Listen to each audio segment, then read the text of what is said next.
Three, two, one. Hello and welcome to episode 233 of Ruse Radio. We are back at it again with a very special guest. Please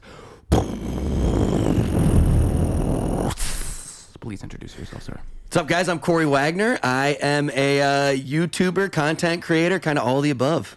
All of the above. Now, Corey Wagner, if they didn't know what your content is, what would you tell them? So I'm at part of like a handful of channels right now, funny enough. So I've got a lot of vertical content that I make. I started making content for my local Chamber of Commerce a couple years back, and I wasn't making any Instagram content prior to that, and that kind of took off. So I have like a subsection of people who only know me from Instagram as Corey Wagner Chicago, like the Lakeview East guy. Then I have two food review channels that I run with a buddy, Number 6 with Cheese, where we review fast food and national chains, and then Eat Local, where we review local foods. These are all on Instagram? No, those are YouTube These channels. Are all YouTube, okay. Yep, those are my long-form pages. I'm part of a sketch comedy crew called Midwest Polite that my buddy Alex put together. We've been making like high-quality kind of comedic short films over the past year. And then probably my priority number one, or the thing that I find I'm most passionate about, is my personal YouTube channel, Corey Wagner Chicago, where I make it's kind of a lot of different random things. Me and my wife have been going on day trips from Chicago where we fly to a city and back in a day, and I'll make like a video of here's Denver in a day and back. Or I just did like a big Chicago iconic food series on there. Or sometimes I'll just do I have this series called Underground Chicago, where it's like things you should go and check out that you haven't heard of, like weird little DIY concerts, or like a food pop-up, or like a cool coffee shop, and then I'll kind of just package that all into one piece of content. So there's a lot of different ways that people could find me, it's funny, I also have different siloed audiences that don't know about each other. There's people who watch my Instagram who have no idea about any of my other stuff. There's people who watch my food reviews that don't know about anything. And there's people who watch my Corey Wagner Chicago that have no idea about any other stuff. How do you feel about that? It's interesting. It's cool. I don't care. It's however people want to find me. It's it's so hard to make a living making content. I kind of have to do all 5 of those channels or whatever it ends up being, or all 4 of those channels. And it's a lot to maintain, though. It's tough. It's a lot of work. It's a lot of different stuff. I've kind of found ways to be efficient with it. I mean, my preference would be just to make the Corey Wagner Chicago stuff and the Eat Local channel I like a lot. But, I got to pay the bills. People want Instagram reels, so they pay me to do it. Yeah.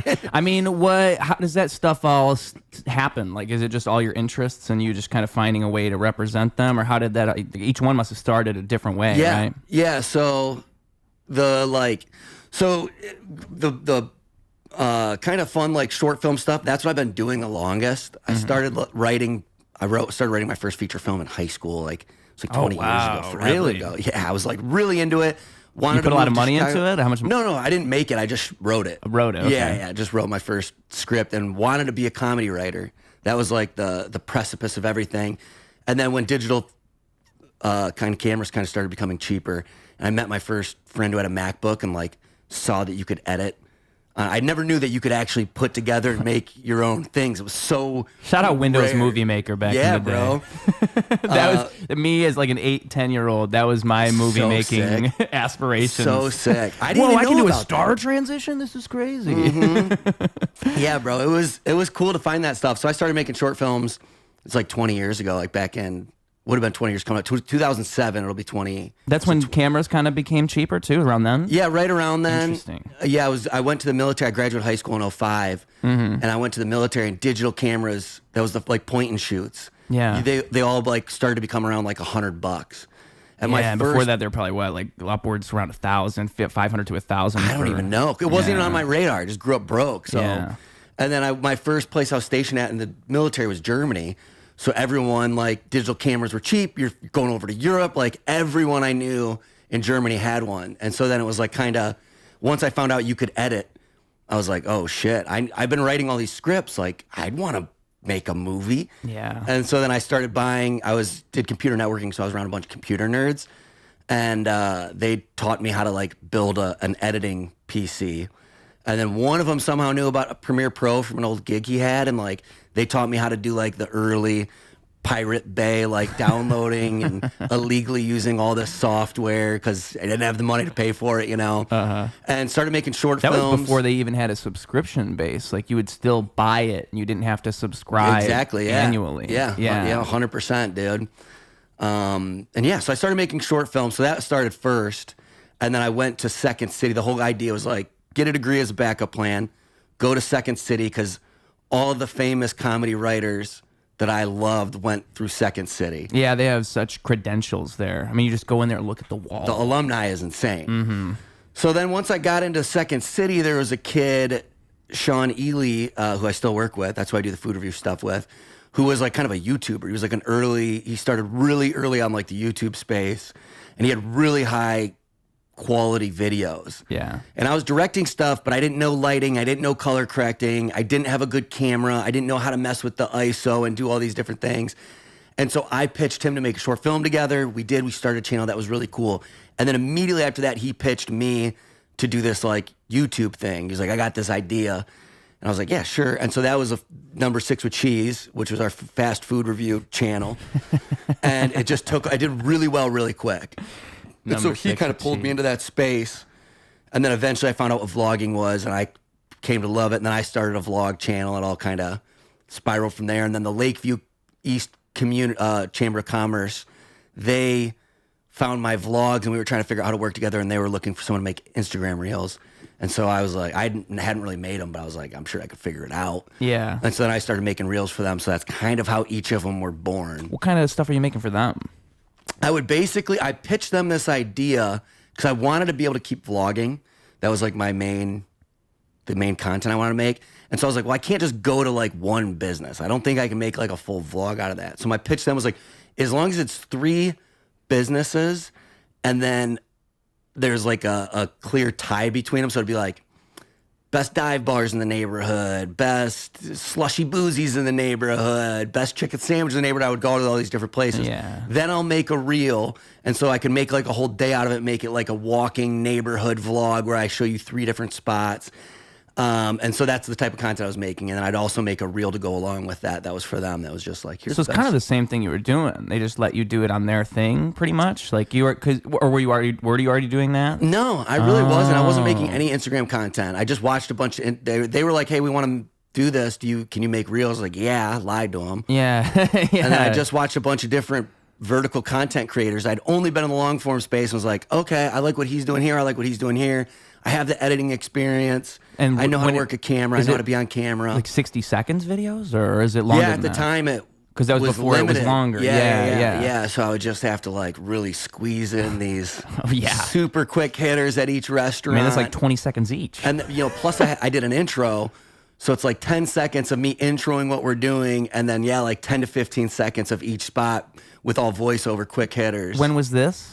This was like early 2014. I think I started making that content for him. I'm sorry, 2024. Okay, a big difference. Big. Instagram Reels weren't even a thing in 2014, I don't think. I was going to say, you are so ahead of your time. Yeah. I was about to say. But yeah, because I think that when I watched your vlog, like your food review videos, that's kind of the same format, just longer then, right? Where you're going to these different places, you're kind of is this like the iconic foods that I just did? Yeah, those. Yep, that's exactly right. Yeah, very, very similar to that. But my other vlogs are a lot different. Yeah. That food one, I specifically just thought it'd be fun to cover iconic foods, but a lot of times it's like I did a whole one. I mean, I guess the dive bar one's pretty similar, but it'll be like, I start my day, I go get coffee, then I go to this good restaurant, then I go to a cool bar. So it's a little more diverse items in my usual features. I mean, my YouTube channel, I don't have like a specific brand that I do, which is bad packaging for marketing. I think that's better, but it's harder to market. Yeah. It's harder to get like a sustained audience unless they really love me and love what I'm doing and watch. But I think that's what happens, right? Is like if you do it that way, people will like you for you and not so much the thing, right? Because then you feel kind of boxed in, like I can only do this one thing because that's what everybody's watching me for. Yeah. Whereas if you keep it broad, you kind of can keep branching out and doing new stuff. Right. Like if say tomorrow you want to make a completely different vlog, you kind of already established that that's what your channel is. And my next 2 vlogs are already edited. They just haven't been released yet, but they're completely different. If you ask me, life is all about trying new things, meeting new people, having new experiences. And that's what we're doing with this podcast. We're bringing new people in every 3 days and making a new episode every 3 days. And the only way that's possible, the only way I can keep this train moving is with your support, folks. So please, if you like what we're doing, you enjoy the show, you like the diversity that we are representing in the creative community, then what you got to do is join the Patreon. $5 a month, the price of a coffee, the price of a beer at the bar, and you make this show grow. You let me know that you love it, and it's the only way I can keep this going and make it bigger and better. So really, it would mean the world to me if you guys did it. I've got exclusive perks on there, such as you can hear my music early. You can see exclusive conversations that you're not going to see anywhere else. And you're also going to hear songs there that are Patreon exclusive. You're not going to hear those anywhere else. So please, again, I'll say it a million times. If you like this show, if you enjoy the show, you want to support it, Patreon is the absolute best way to do it. Please consider it, folks. I love you. I appreciate you. Let's get back to talking about Corey's latest videos. Yeah. My next one is Denver, where I go to, me and my wife, we bought a plane ticket, leave Chicago at like 6 a.m. and then fly back from Denver at like 10 p.m. that night. It's legit day trip, fly in and back to Chicago in a day. Now, you can't really plan a video like that, can you? Like, it's kind of just... I kind of do. Yeah? I'm a psycho. I love research, and I do a minute-by-minute itinerary. Oh, wow. Like down to I look Don't go on vacation with this guy. I do it to like about, but I don't stick to it, so it's okay. It's like I look up like how long it takes to get between the breakfast spot and the botanical garden we're going to go to, and like have it fully planned, and then so that there's no point in the day where I don't know what we can do next. But then I'm totally cool with going off the rail. Like for instance, we went and did this Denver trip. I had like a 15-item itinerary. We got through about half of it, went to an amazing dive bar called Nob Hill Inn. They had Malort, and our day was basically toast. We did not do the whole second half of the itinerary, but it was fun, and it's like still follows a storyline, because one of the things that I want to do is like, I want to go see a city, but I also want to not feel like a tourist. I kind of want to feel like a local. I want to get into the culture. Yeah. And the reason we stayed at Nob Hill Inn, like this is like a little hack I tried out. When I was doing research, I found out Nob Hill Inn's owner, his dad bought him that bar, and his dad owned a bunch of bars in Denver. And one of his dad's bars, I found a matchbook from it. It's been closed for 50 years. I found a matchbook from it on eBay, $10. It's like, shit, I'm gonna buy this. Yeah. And the bar owner's gonna love it. Hey, I got your dad's old bar matchbook. So I took that into the bar and was like, hey, like, is so-and-so still the owner? Like, yeah. I'm like, I got this matchbook from his old.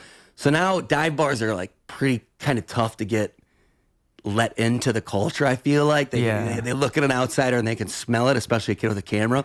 But I bring this matchbook in and everyone's like, holy hell, who is it? And I do a bunch of like factual research. So like this bar, I knew that like Bob Dylan had partied there. They used to have a payphone in the corner, and politicians, because it's right downtown, used to come from the Capitol building and drink there and get phone calls on the payphone when they needed to go back and do votes. Yeah. All the art in there was drawn and painted by the owner. And like I start saying all this stuff, and all of a sudden I'm ingratiated to this like crazy cast of characters. Like, because nobody usually would even think to do that. They were just so like, oh my God, this kid, he like loves our bar. This kid from Chicago like did all this research, and so then we got accepted into their culture, and they like partied with them. One of the old ladies was like having her 80th birthday. This old white lady was like kept yelling "fuck the police." She was awesome. This is in the vlog. All this stuff's in the vlog. It's great. It's so cool. So like, I'm cool with letting go of the itinerary as long as I'm accomplishing my main goal of like being ingratiated into a place's culture. I think is like worth it. You know what I mean? How many times have you done something like that? Go to a place and try to ingratiate yourself in the culture? Every time. Well, I mean, how many different places have you gone to is what I'm saying. Like, have you done 10, 20? I've done a few. 2 with my wife. That's been like our new series, San Francisco and Denver. And then prior to this was kind of inspired by, so kind of a weird aside, but There's this guy, Mark Roberts, okay, who I think is an absolute genius. He created Mike and Molly and then was the head writer for 2.5 Men, like executive producer. I think he wrote the second most episodes of that show or something crazy like that. And through a random, you're in the comedy scene in Chicago. You're in the scene. Do you know Toomey? No. Kristen Toomey? Oh, yeah. So I'm friends with her. I saw her at the Laugh Factory. I'm a fan of this guy, Mark Roberts. I'm not a big fan of his shows, to be quite honest, but I went and saw, he did a 1-act play called New Country that blew me away. And so Toomey randomly was doing voiceover for a project he was working on. And so I told her, I'm like, you know Mark Roberts from New Country? And she's like, how the fuck? Like, who knows like this random TV writer's playwright history? Only like I'm a big writing nerd. You know, that's how I got started.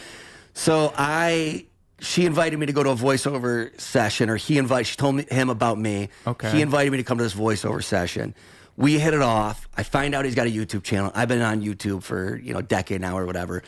And so I kind of was like, well, dude, he had like 30 subscribers. Like, I can probably help you a little bit with this. Yeah. That rolls into me making a video for this really cool event he did that like old SNL cats were there. And like, he did this live voiceover reading for these animations that he's making. And it was like the drummer from the Go-Go's or something was drumming for it. And he had the best supporting actress from Raging Bull was doing like a thing there. Okay. And it was like 15 people and me. And I'm like, this is so sick. And I made a sick video. Then he wanted to work with me.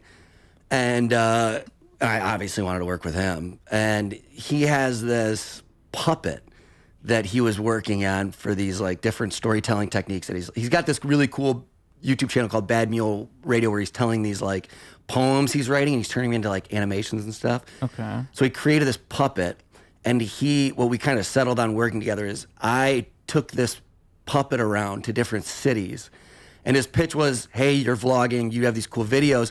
What if you picked cities to go and made travel vlogs, went with this puppeteer and this puppet, and while you're vlogging, you just take a few minutes to make content with this puppet while you're at it.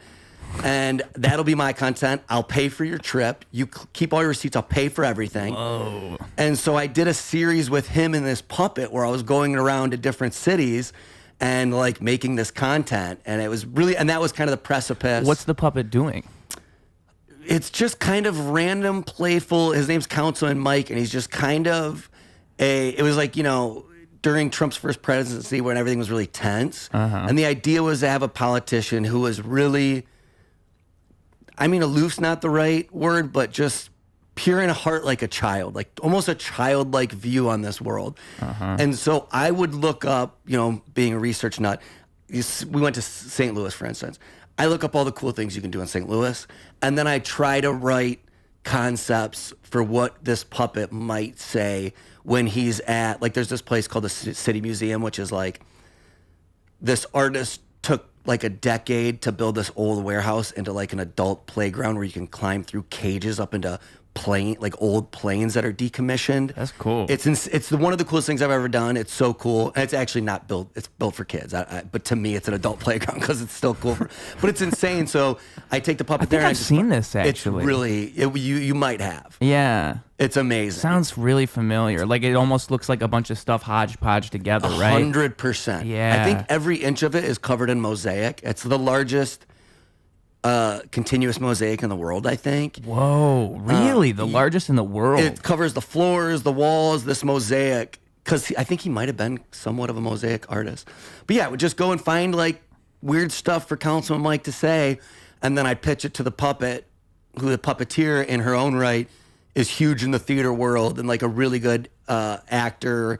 Her husband started a theater here in Chicago with Ross from Friends. What's his name? David Schwimmer. David Schwimmer. Yeah. She's like really plugged in. She's really smart, and she's a really good director. And so it would be between the two of us, we'd come up with this ideas, and we just go and shoot whatever, and then Mark would just green. So you still had a lot of creative freedom with that then, even. You're kind of able to do a lot of it. Basically just me being able to do, being the puppeteer. Mark kind of, his goal was to be hands off, I think. His goal is he has his own projects he's working on, and I think he was just like, oh, this would be cool to produce. He wanted to fund it, and it ended up getting like no traction online and being not worth it. Yeah. And he was paying me good money too, so he was just like really not worth it with the views we were getting on these. But it was a really fun project, and it was like the precipice for me being like, oh shit, because I'm collecting all these receipts. I'm like, wait, I can go to St. Louis and do whatever I want, and it only costs $200. Right. And so then me and my wife were like, it's not really that bad to go to if you go for one day and don't get a hotel, you can pretty cheaply. And so you're just traveling around. You're not getting a hotel, right? Except hotel's like double the price right there. And if you look right, like my ticket to Denver was round trip, $100, $115. Wow. San Francisco was $160. So if you, and it's on a Saturday, so it's like not even a weekday, no PTO for my rental wife. Car? How are you getting around? Mainly scootering. Oh, okay. Yeah, mainly e-biking and then Ubering just to save money because you can get those, like a full day of scooter minutes is like $25. And it'll get you like 200 minutes or something where it's like, oh, I won't be able to use this all in a day. Yeah. So that's how we try to. And then if you have to, you can take an Uber, but that's going to hit your budget pretty hard. Yeah. And then you just spend the rest of the money on good food and museums. Wow. Botanic gardens. Those are my three things. I love museums, botanic gardens, and of course a little bit of a bar scene. But I usually go to dive bars and drink the cheapest beer on there. So. Is it you never feel at a loss then at all? You're always got another thing to do. You got a big old itinerary every time. Huge itinerary every time, and you'll never like even both San Francisco and Denver. I could absolutely go back and do another day trip. Yeah, right. Because I wasn't able to hit everything that I wanted to on either you probably of those. Never will, right? You right? could always go, but you could do it 10 times. I'm sure 10 times over. And there's, I think every city in America. I'm from Toledo. It's not a big city, few 100,000 people. It's not small, but I can do a cool day in Toledo. That tells me I can do a cool day in any major U.S. I don't care if it's Little Rock, Arkansas. I guarantee I can find a day's worth of cool stuff to do there. And people don't realize it. And then it's just about finding the right plane ticket. And Chicago's such a hub. You can kind of do that in Chicago. I bet you there's a good 10 to 15 cities I can do with day trips on Saturdays. For our goal is under $400 a piece. Do you have other places on the list already? Like you're planning on going to? Oh yeah. What's at the top of the list? What do you really want to go? For day trips, and this is kind of dictated by flights. So I kind of reverse engineered it by asking ChatGPT to give me all the red-eye flights. Oh wow. Back to Chicago, and so then I can go and be like, okay, I know I can get home. Now let me see what time I can get there to these cities. Right. And so what seems to always have these flights, Seattle, Portland, and LA are the top three where I'll be able to get like a substantial chunk of time to Chicago and back because they got good red-eye flights back. So those are on high priority. This year, we're doing a little bit of a switch up. We've got 2 friends who live where we'll be able to stay for free and who aren't going to be in their cities for a long time that we want to go visit. So we're going to go to, we already bought a ticket to Austin. Nice. My buddy, I don't know if you know Zach O'Ryan. Yeah, he moved to Austin. I asked him, hey, you want to do the podcast? He said, nope, I'm not here anymore. That's my best friend from high school. Oh, cool. He used to live at my parents' house in high school for a little bit of time. We're very, very old school friends. So we're going to go see him in February and do a travel vlog for that. But then we're not doing a day trip because we're just going to crash with him. And then we have a close friend in Kansas City, and she's not going to be there forever. So we really want to take advantage of having a free place to stay. Yeah. And Kansas City is going to be a really good vlog trip. So this year we're not doing so much of the day trips. And it buys you time. Like that's the real thing. Yeah. You're not worried about the red eye anymore. Not worried about the red eye. So those are on the short list. They'll be really fun. And I still have another trip shot but not edited coming out this year for Philly. Ooh. I have a really close friend of mine from college that works in the med tech space. And for the last 5 or 6 years, he hires me, puts on these big conferences and hires me to make vlogs for his conferences, Project MedTech. And so then he'll fly me and put me up at different cities. So this year we went to Philly. So then if I'm getting a free flight somewhere, right, I'm going to make a travel vlog. Right. It's like I'm not going to take advantage of the content. So I got to Philly as early as I could the day before the conference and left as late as I could the day after the conference and shot a ton of stuff in Philly. So I still got that travel video coming out. So ton of fun travel videos, which, we'll see how this disappoints this huge... I got a pretty good cachet of new subscribers that came in from the Chicago Iconic Foods series. Yeah, that's like your biggest videos on there, right? Yeah, they did super well recently. Huh. Yeah, which is, I think this new style I'm doing with this kind of Anthony Bourdain voiceover, which my first time doing that was my San Francisco trip earlier this year. That kind of is what bred that new kind of stylistic choice. Was it inspired by what he was doing? Bourdain? Yeah. Dude, I'll tell you exactly what happened. Okay. I'm doing all these Lakeview videos where I'm going to all these restaurants and bars, and I'm starting to get like really into the research portion of it. Also inspired by these trips that I'm doing that Mark Roberts is funding. Yeah. And so I'm really into the research. So we go to do the San Francisco day trip. It's our first day trip. Basically makes it educational content too. 100%. I probably spent 25 hours doing research on San Francisco. No shit. I have an incredible fountain of random facts about San Francisco. Yeah, dude. Really cool stuff. I just think it's fascinating. I personally love it. So I get really deep on it. Mm-hmm. And so when I do that, we go and we film San Francisco, and I'm like, I have so many fun facts that I go and I sit down and I get the edit and I line it all up, and I got everything basically edited. And it's like a 50-minute video. And it's me mainly talking to the camera being like, and then this happened in this spot, and then this happened in this spot, and then this happened. And I'm like watching, I'm like, oh, this is boring as shit. You end up having to kill your darlings, cut a bunch of stuff out. Well, what I did, I'm like trying to figure out what the solution to it is. And me and my wife are watching a lot of Anthony Bourdain stuff because of like us doing these travels. We're like, oh, this is cool. We started by watching one of his San Francisco videos, and then we're like kind of addicted to watching his. I had never really watched all his shows, and neither did my wife. And so we're spending every night watching his shows while I'm editing the San Francisco vlog, trying to figure out how the hell I'm gonna make it less boring. And it's right there in front of me. It just clicks. I'm like, wow. Oh, I see what they're doing. They do the voiceover while they're showing the B-roll, and you can get a bunch of exposition out during that portion. You stack it, and then just cut to me to say, I can put 80% of the information in the voiceover B-roll, and then cut to me for 20% of the information, and it keeps it a little more interesting. Mm-hmm. And I'm like, let me try that out, and it works wonderfully. Right. And I can tell like the feedback from the fans. The biggest feedback is I started immediately getting like a large chunk of subscribers, which just tells me people watched it and said, I want more of this. Yeah. And I was like, oh shit, this is something. And I had already filmed my Chicago, I did a big video on Chicago dive bars. And I had filmed it, was like, well, I know I don't have a big San Francisco audience, but I can tell it's working. I wonder what it's going to be like when I put it on some Chicago content.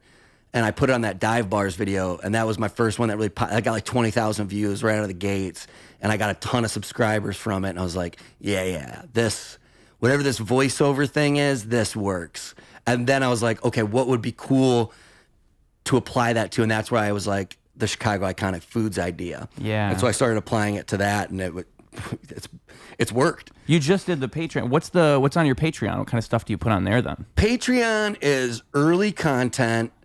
And then it's just been like, I'm trying to figure out what that's going to look like. Yeah. Because it's hard, because my struggle is always like, I want to put out as much content as possible for everyone. Yeah. And so why would I want to put this stuff behind a paywall when it could be for everybody? Yeah, exactly. So what I've been trying to do, it's like, how can I work smarter, not harder, find efficient? I don't want to spend my whole day editing. Right. And so what I've been doing is like behind the scenes stuff. And so there's a lot of, like one thing that I've been doing to make money this year is some agency found me, and I'm making vertical content for like Perkins. I don't know if you know, like the diner. They're like a big national breakfast chain. Okay. And like Chicago or California Pizza Kitchen, or Casey's, which is like a gas station that has good pizza. Uh-huh. And so I'm making that content for the brand. They're not going on my channel. So I'm going out and filming these cool things, and the Patreon content then is like, all right, well, hell, maybe that's something that I can do, and then also I'll just like give them updates. So it'd be like, I'm driving out to Perkins out in South Bend, Indiana. I'm gonna talk to the camera while I'm driving and being like, hey, what's up, guys? Like, let me tell you what my next series is that I'm planning. Let me tell you the cool things that I'm working on. Also, anything that you guys want to hear, let me know. And just kind of giving them like a little like under the hood peek at like what the future holds for the channel. And then while doing that, showing them like, also, by the way, do you guys know that I'm filming content for these like big national brands? Like, here's what it looks like. I wouldn't put this on my channel because it's their so let me just put it behind the scenes as like, yeah, today I'm dipping French fries in all their different sauces. This is what this is what they want me to do. Yeah. And so then, and I don't know if people want that or care about it. Some of what I found on Patreon is like, some people just want an excuse to give you money if they support the art you're making. Yeah, and I think like someone once described it to me, shout out Crackalack, that dude is a foundry of information for content creators. But it's like a funnel, right? So like most people are at the top and they're not going to watch everything you do. Yep. But it's really about the 1.1% of people at the bottom of that funnel that are going to support fans. Everything. Yep. Yeah.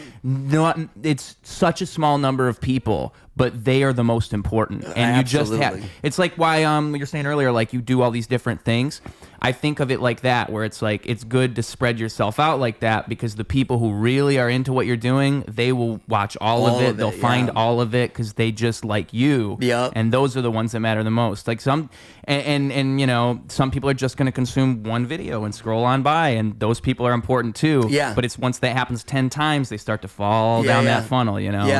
Yeah, that's like, I mean, that's the whole reason I'm making a living is from like aggressive supporters. Yeah. And that's mainly through like Number 6 with Cheese and Eat Local. We have a incredibly strong fan base. Really? I'm just starting to build my personal YouTube channel's fan base, like more recently, but like, yeah, because our channel's been out. The Number 6 Cheese and Eat Locals, well, Number 6 Cheese specifically has been out since 2016. This will be our decade of making YouTube videos. And they are like, I mean, we had a beer release this year. We got to make a beer with Miskatonic Brewing. Nice. RIP. They're closing down like, I think literally in 2 days, I think.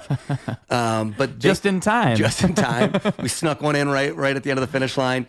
But we had a couple beer releases just to kind of like celebrate it. We did a thing downtown. What's the name?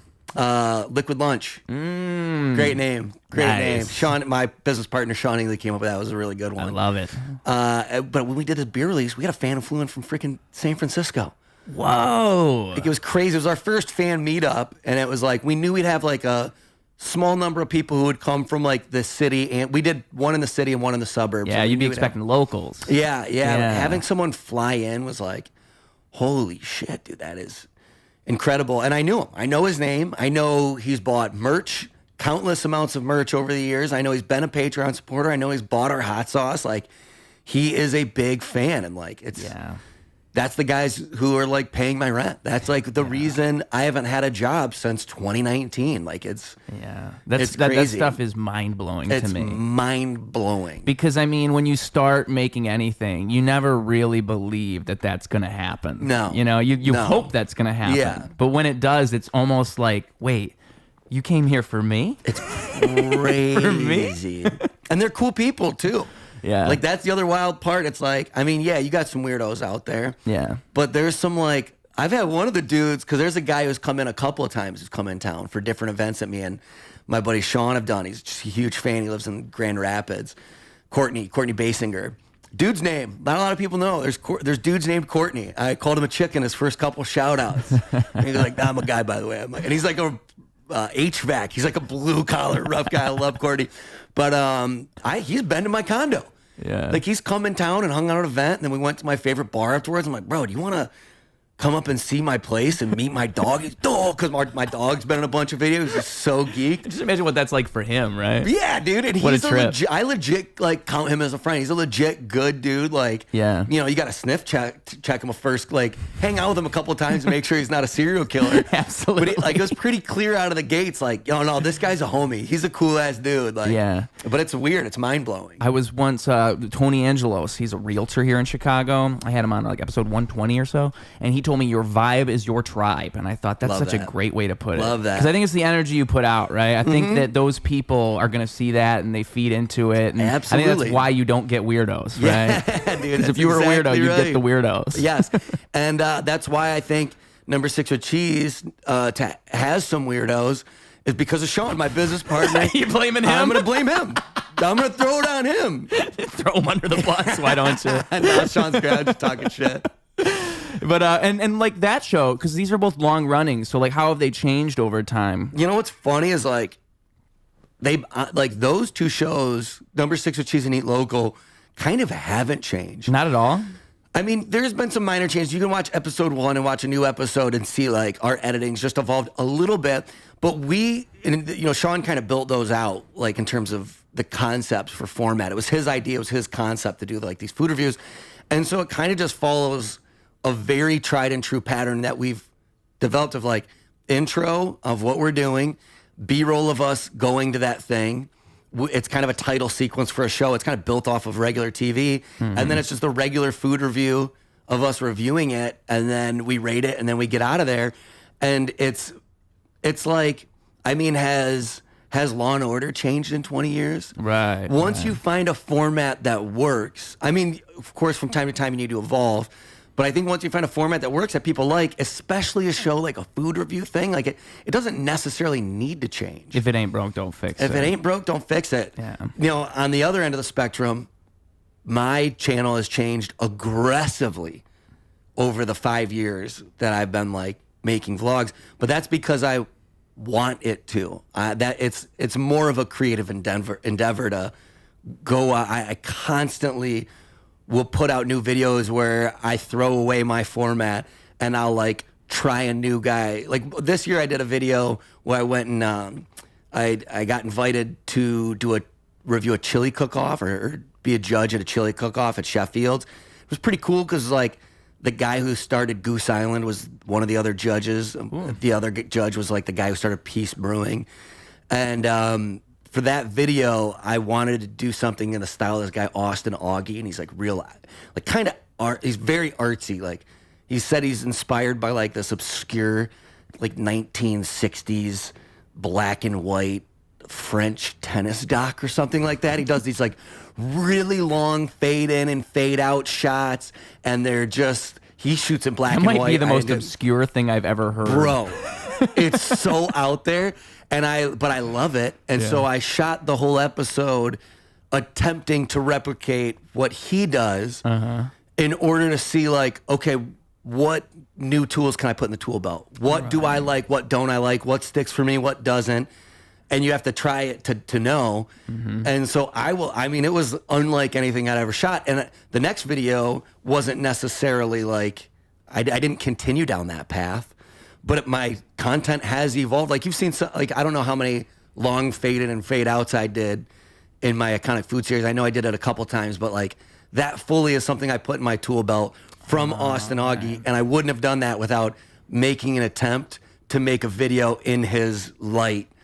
And so my show is like continuously changing because I'm continuously influenced and inspired by like all these other creators, and I want my stuff to be more artistic and odd and unique and different and weird. And like you can learn so much from things you wouldn't even expect you could learn from. That's what's so cool about it, right? Is like, I mean, I think that's why you should try to challenge yourself and learn things you like push yourself into a different type of interest that you might not even think that you would like, and you might just take a grain of truth out of that, and like stuff connects in weird ways that you wouldn't expect. And it's that's the coolest part. Right? Oh, this works. Like, do you know Elephant Graveyard? Yes, he does YouTube docs. Yes.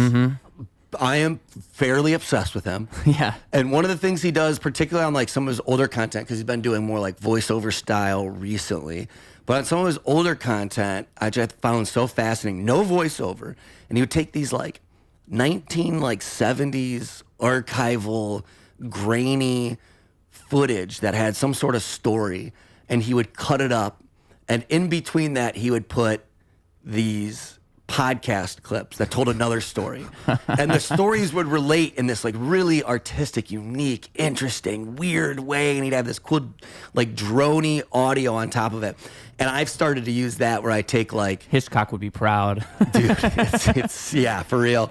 I've been taking like archival 60s footage and trying to fade it in. Like I got sent this e-bike in a video I just finished. It's 2 videos from now it'll come out.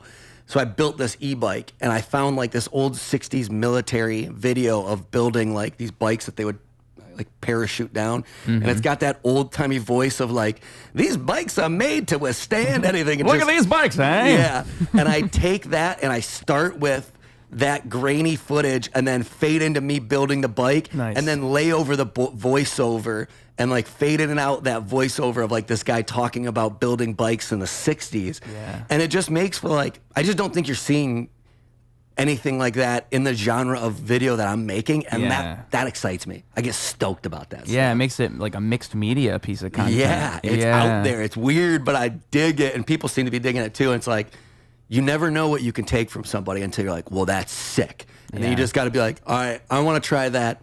How do I do that through my filter, you know? Exactly, right? Because the way you're going to do it is going to be different than the way somebody else might do it. Yeah, and what you take from it's going to be different. Like, I think people don't realize how unique their perspective actually is because they're so used to you. Yeah, exactly. And I was thinking about this recently because I feel like I don't even have a unique take. I mean, of course, everyone does, but like, my videos have changed. One of the reasons my videos changed, like when I first started making vlogs, was like kind of only Casey Neistat who could inspire me. Yeah, but I bring him up all the time. He's like the vlog OG. He's the OG. He's a legend. Yeah. But when there's only one person inspiring you, then you're kind of ripping somebody off. But then, and it took me a while to find all these different people that inspired me, like Elephant Graveyard or like Austin Augie. But then if you take, like I can point at 10 different things in my content that are inspired directly from other channels. I'm not really unique. I just have 10 different people filtered through my viewpoint. Well, you know, I like the idea that everything is a remix, right? Like there is nothing unique. Yeah. And once you realize that, it makes it a lot more comforting to, to see it in yourself. Yeah, exactly. Like, because you're not as original as you think you are. It's just that you take all these inspirations and combine them into your own thing. And that's okay, It's cool. Your inspirations did the same thing. They did the exact same thing. And trust that. Trust that it's not going to look like it when you're inspired by one, but when you keep at it and you're inspired by 10 people, no one would look at my stuff and be like, oh, I can spot these 10 people. I don't think. And like maybe a huge Austin Augie fan could look and be like, I think that. But it feels and seems like it's my own thing. But that's only because there's so many different people filtering through it. It's cool. You just got to trust it. And I think like doing something over time is when it's like with comedians, it's always that like developing your own voice thing. Yep. And I think you see it in music too, where it's like if you're just starting to make music, it's often the case that you're going to kind of sound like your inspiration. Your biggest inspiration. Yeah, and you figure out how to be yourself. And there's no shame in that. No. But you have to keep working and creating to even figure that out. Yeah. Like what you really want to be doing. Yeah, you're going to be a stamp of someone else until you put the 10 years of work in. Yeah. And then you'll be your own person, and that's cool. Yep. And it makes it so much more gratifying, I feel like, because then you can look back and be like, oh, I was just being Eminem. Yeah, exactly. Being Eminem. That's all I was doing. Yeah, man, 100%. That's what I love about the process. That's what I love about making content is that it is always evolving. And I like trying new things, like you were saying. Like I like that I've gotten to a point where I can tell myself, no, don't do that. Like try something different and actually force myself to do something different. Because once you do that, you kind of figure something out in yourself. Yep. You're like, oh, I'm capable of making that type of thing. And then you take that and mix that with something else, and you start to it starts to shape itself in this weird way. The tough part is when trying something new, you have increased the likelihood of failure. Yeah, but there's no success without risk. Yeah, exactly. You just have to accept, like, just be comfortable in failure. Just be okay and like, it's all right. Yeah. Just trust that, like, you're a dog, you're an artist, and that failure is going to lead to cool shit down the road. Yeah. But yeah, that's why people stay comfortable, is because there's a less likelihood of failure. And with comedians, it's the one thing that I like to take away from them that I think music could use more of, or art could use more of, where it's like their whole MO, like they don't want to be doing the same content for even a year. They can't. Can't. They're allergic to it. Yes. It's the worst thing. And so like it's like the whole idea is if you're an established comedian, you're so successful, you're 20 years down the line, still you make a special, you spend like a year or two building up to your special, and that starts with bombing, doing terrible, trying to make this material work, and then eventually it works and you get it better and better and better, and then you throw it all away. Isn't that so fun? Once you get good, you throw it away and start fresh. And music, it's like, I think that you have this... that it's not like that, where it's like just make a good song and then live off that song forever. And I hate that idea. Yes, I would never, like, look at what happened to Kurt Cobain. He hated "Smells Like Teen Spirit." Oh yeah, he never wanted to perform that. How do you not? Yeah, I think about that with bands all the time. It's like, especially recently, I go to Riot Fest every year, and Riot Fest has been doing a lot of like 20 years of this album, 15 years of this album. Those guys gotta be so sick of some of those songs. You feel bad for them. You do. Yeah. I really do. Like, going and seeing Death Cab or Postal Service, I'm like, man, you gotta be so. This is one of your most popular songs. You can't want to be playing this right now. Yeah. And wow, what a performance that I believe you that you're enjoying this. You know what I mean? Like, it's kind of incredible. Like, you're really selling this up there on the stage, They're bro. just pretending to be themselves from 15 years ago. Yeah, exactly, dude. But it's tough, man. But I mean, and I think it's just the essence of creativity. It's like constantly pushing yourselves into pushing the boundaries and finding something new in yourself. Like there's something so gratifying about it. And to me, that's what it's all about. I love like just writing something new, talking to somebody new, learning something new, because it reminds me, it's almost, I think it's indicative of like the nature of the world. There's always something new out there, and you just have to look for it. That's the one thing about tying this back into Number 6 with Cheese and Eat Local not changing in the last decade. It does, when I'm sitting down to do those edits, that feels like work because it is the same thing. So I'm clocking in for a job like I'm out there on the factory floor just pushing a button all day. Like it kind of just feels like that. Obviously, it's not. Factory workers are much harder workers than YouTube editors. Yeah. But it does feel a little like stale. The fun part is like the reviewing the food. There is always like new surprise, awesome food around every corner, and I love food. So like that doesn't end. So the filming part is always fun and exciting and all that. But yeah, the editing definitely feels like I'm clocking into work. Yeah, once you get to the production line. Yeah, I really, dude, my biggest dream, like, you know how it is, like making a living, I'm living by the skin of my teeth for the last 6 years. Yeah. If I can get enough of a, like, savings, if I was making enough money, the first thing I would hire would be an editor. I say the same thing. 100%. I say the exact, because that's the only thing I don't like about what I do. Yeah. Is editing. Yeah. That's the reason this podcast has barely any cuts in it and stuff doesn't pop on the screen. Yeah. It's like I am not trying to sit there and spend edit. your life doing that. No way. Now, and I'm not even bad at editing. Like you're a great editor, so it's funny to hear you say that. Yeah. Well, I will say I do love editing my vlogs because those still do see, like I said, I'm still evolving that, and those still feel fresh. I get really excited when I have a new concept to try. It's the formula you don't like. Yeah, it's the formulaic. It's like, I mean, because it hasn't changed, it's like that's I just, I could do. I mean, that's what Casey Neistat did so well, I feel like. He was always doing a vlog, but it always felt fresh somehow. He would always find a story and find a way to shape it, and he would have a vlog that felt different than the last 7. And he did it in one day. It doesn't even make sense. So fascinating. I was just talking about, I went and saw Marty Supreme last night with a buddy of mine. Oh, I'm meaning to see it. I've been seeing a lot of good reviews. I loved it. I had a fantastic time. I love the Safdie brothers, and I guess this was just one of them, but I showed my buddy I went with a Casey Neistat video right before that because he produced one of the Safdie brothers' first movies. Which one? He didn't even say. He produced one that made it to Sundance. And so before Good Time came out, there's a vlog you can find of Casey Neistat where he goes, because they used to work in that same building that he works in, that, 368, whatever it is. And he goes down to one of his buddy's rooms to watch an early cut of Good Time. And he's like, all right, I can't show you what's in this movie, but it's called Good Time. Oh, it's the Robert Pattinson one. Yeah. And he's like, it's really cool. My friends, the Safdie brothers, made it. And it's like, I just rewatched it. I was so fascinated by that video, being like, wow, he explains, like, yeah, I produced their first movie, like, went to Sundance. I'm like, the fact that they know each other from the old school time, like before Good Time, like that's so wild to me. Because that was right after. That was before that. Good Time is kind of what blew them up. 100%. Before that, they just had a couple independent films. It wasn't like they had the popularity they have now. No. On the Richter scale of popularity, they were making no noise. But they had some because like I said, they had some Sundance.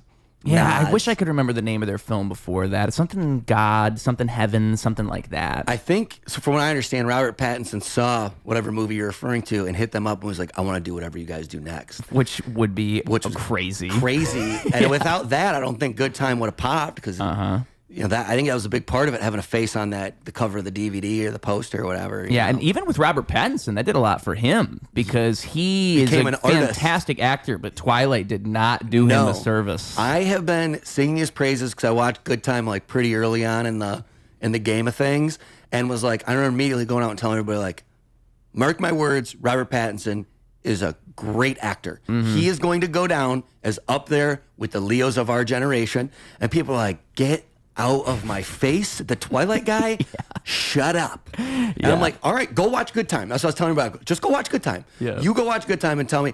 And now I'm looking back, I'm like, what'd I tell y'all? Right. What did I tell you guys? This guy is a real artist. And I like that they keep pulling it because they did the same thing with Adam Sandler, and it sounds like they're doing the same thing with Timothy Chalamet. Yeah. And that's not, I say they, but I think now it's Benny that did this movie. I think Benny just did this one. Because I'm going to mix up the brothers. But, Benny and Josh, I don't know which is which. Yeah. But the other one did the recent movie with The Rock, The Smashing Machine. Oh, no way. Yeah, that was him. Shout out to Toledo, Ohio.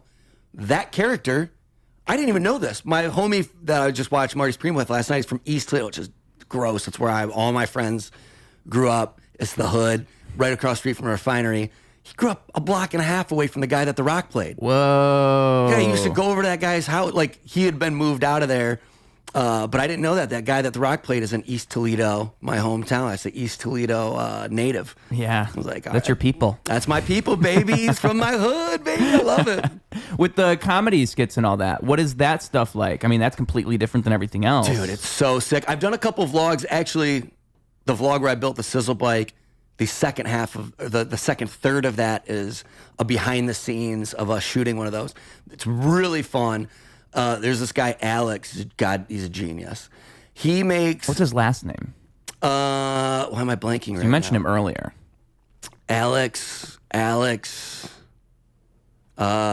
Alex. Donawald. Donawald. Donawald, okay. He makes the digital content for the parent company that owns... Mike's Hard Lemonade and stuff like that. Cool. And he's got his own production company, and that's, he makes a living doing that. But he really wants to make comedies. That's his passion, right? Yeah. And so through Zacho, I got hooked up with him. He was looking for writers. Me and him had a meeting. We just hit it off. I sent him a bunch of scripts. He wanted to make them. He was starting this project called Midwest Polite. We made 10 films the last year. I was involved in all but one of them, whether that's I wrote a couple, I was in a couple. I just kind of helped out on production and just being there as a helping hand for a couple of them. But him and he has a stable of people he works with. They're all geniuses. Ren, the director, is one of them. If you look him up on Instagram, he's making some of the most artistic, beautiful, cinematic, filmmaking Instagram content. He's a genius. There's another guy, Ryan Luciani, who's worked with on some of these. He's a genius. He not only has his own production company, but he used to be in a band, was on the cover of Rolling Stones. Whoa. And super cool cat. And so basically, Alex out of his own pocket, he's using cinema cameras. We're out there shooting with red cameras. We're getting dolly rigs for some of these shots. He's renting houses for us to go film at, really trying to make these as short. The last one, the one that I just finished the edit for the vlog, he had a one of the whole camera hookups to a car. So he's got a car mount for a camera. So he's really trying to make heavily cinematic but goofy comedy sketches with really heavy cinematics. And they're just really cool. And then he's been leaning on me a little bit to help cast. I'm using just because I'm like kind of plugged in on the comedy scene, whether that's like I did the whole Second City Conservatory, or like I ran stand-up shows in Chicago for like 8 years or something crazy like that. So then and comedians love doing these skits. They love it. So like we work a lot with Deanna Ortiz, is a good friend of mine. We work a lot with her. We got Sohrab on a couple of these. He's a good friend. How the fuck do you pronounce his last name? I don't even try. Farouzesh? I don't even give it a shot, bro. I stay away from that. I just took a chance. But yeah, it's been just so fun. We just finished season 1, and it's been cool too because he also kind of has his own people that he's brought in. So it's almost like building a team where he's like kind of had a couple different actors, but there is also a stable of people that he's going back to, so you can see some of the same characters coming back in some of these. But we're also like building a little network of people we're working with. Are you familiar with Stephen Haas? He was in the one that I just did the background for. Cool. And one of the reasons, cause I didn't know him, I've been wanting to know him because I think he makes such cool stuff. Yeah. And Alex felt the same way, so Alex brought him in to make this most recent, to be in this most recent video. The video's actually out on Midwest Polite. I'm just taking forever on my vlog edit of it. Yeah. But he was great to work with. He was kind of the star of this, the behind the scenes. It was the Friends one, right? The Friends talking in the car or something? Yes. Yeah. That's the one, dude. That's the one. Yeah. Yeah, I saw it. No way. That's awesome, dude. Yeah. Yeah. He's a cool guy. He was like, that was my first time meeting him. And I love how much he is that character. Right, he is that guy. Just I was man, like looking dude. into him. He did a podcast a few years back, and I realized, oh, that's him. That's him, bro. Yeah, I thought it was like, love that. because the thing is about comedians, this is something you discover, and it's hard to figure out. It's like a chicken or the egg situation, where it's like, are you playing a role, or is this role who you are, or are you exaggerating who you are for comedic value? Exactly. What's happening? Dude, that just seems like him, bro. Yeah. I love it, dude. It's he's a fun kid, man. Yeah, talk about dry. Yeah, bro. Which, dude, for that role, perfectly cast. I was like, no, Alex, that was a brilliant move. He's like, I kind of thought that he would work perfect. I'm like, and the reason I brought him up is because he's been doing something similar for a while, I feel like. Really cool stuff. Yeah, like really cinematic cool. and storytelling, but comedic at heart. Looks so sharp. Huge fan of his stuff. I was really excited to get to meet him and work with him because I think what he's doing is really cool. Yeah, me too. He seems like a good dude. I like him. Yeah, and he also does like musical comedy stuff too. Oh, is on that stage. right? Yeah, with like he brings out the piano. Oh, that's sick. I haven't seen any of his stand-up or what he's doing on stage. I've only seen his like Instagram stuff. Does he do YouTube? Do you know? Does he? Yeah. Yep. Okay. So even those reels, I think he edits them horizontally as well cool. for YouTube. I gotta go follow that. I don't know how I didn't even look. For some reason, I assume people in the stand-up world are like mainly making stuff for vertical stuff because it's like just so part and parcel for what what they do. I suspect that he has always been into filmmaking. I mean, with the quality of his stuff, there's no way. Yeah, exactly. It's like clear. His stuff is beautiful. And you couldn't do that without the know-how or the interest of film. Yeah. No way. Exactly. Stuff is so sharp.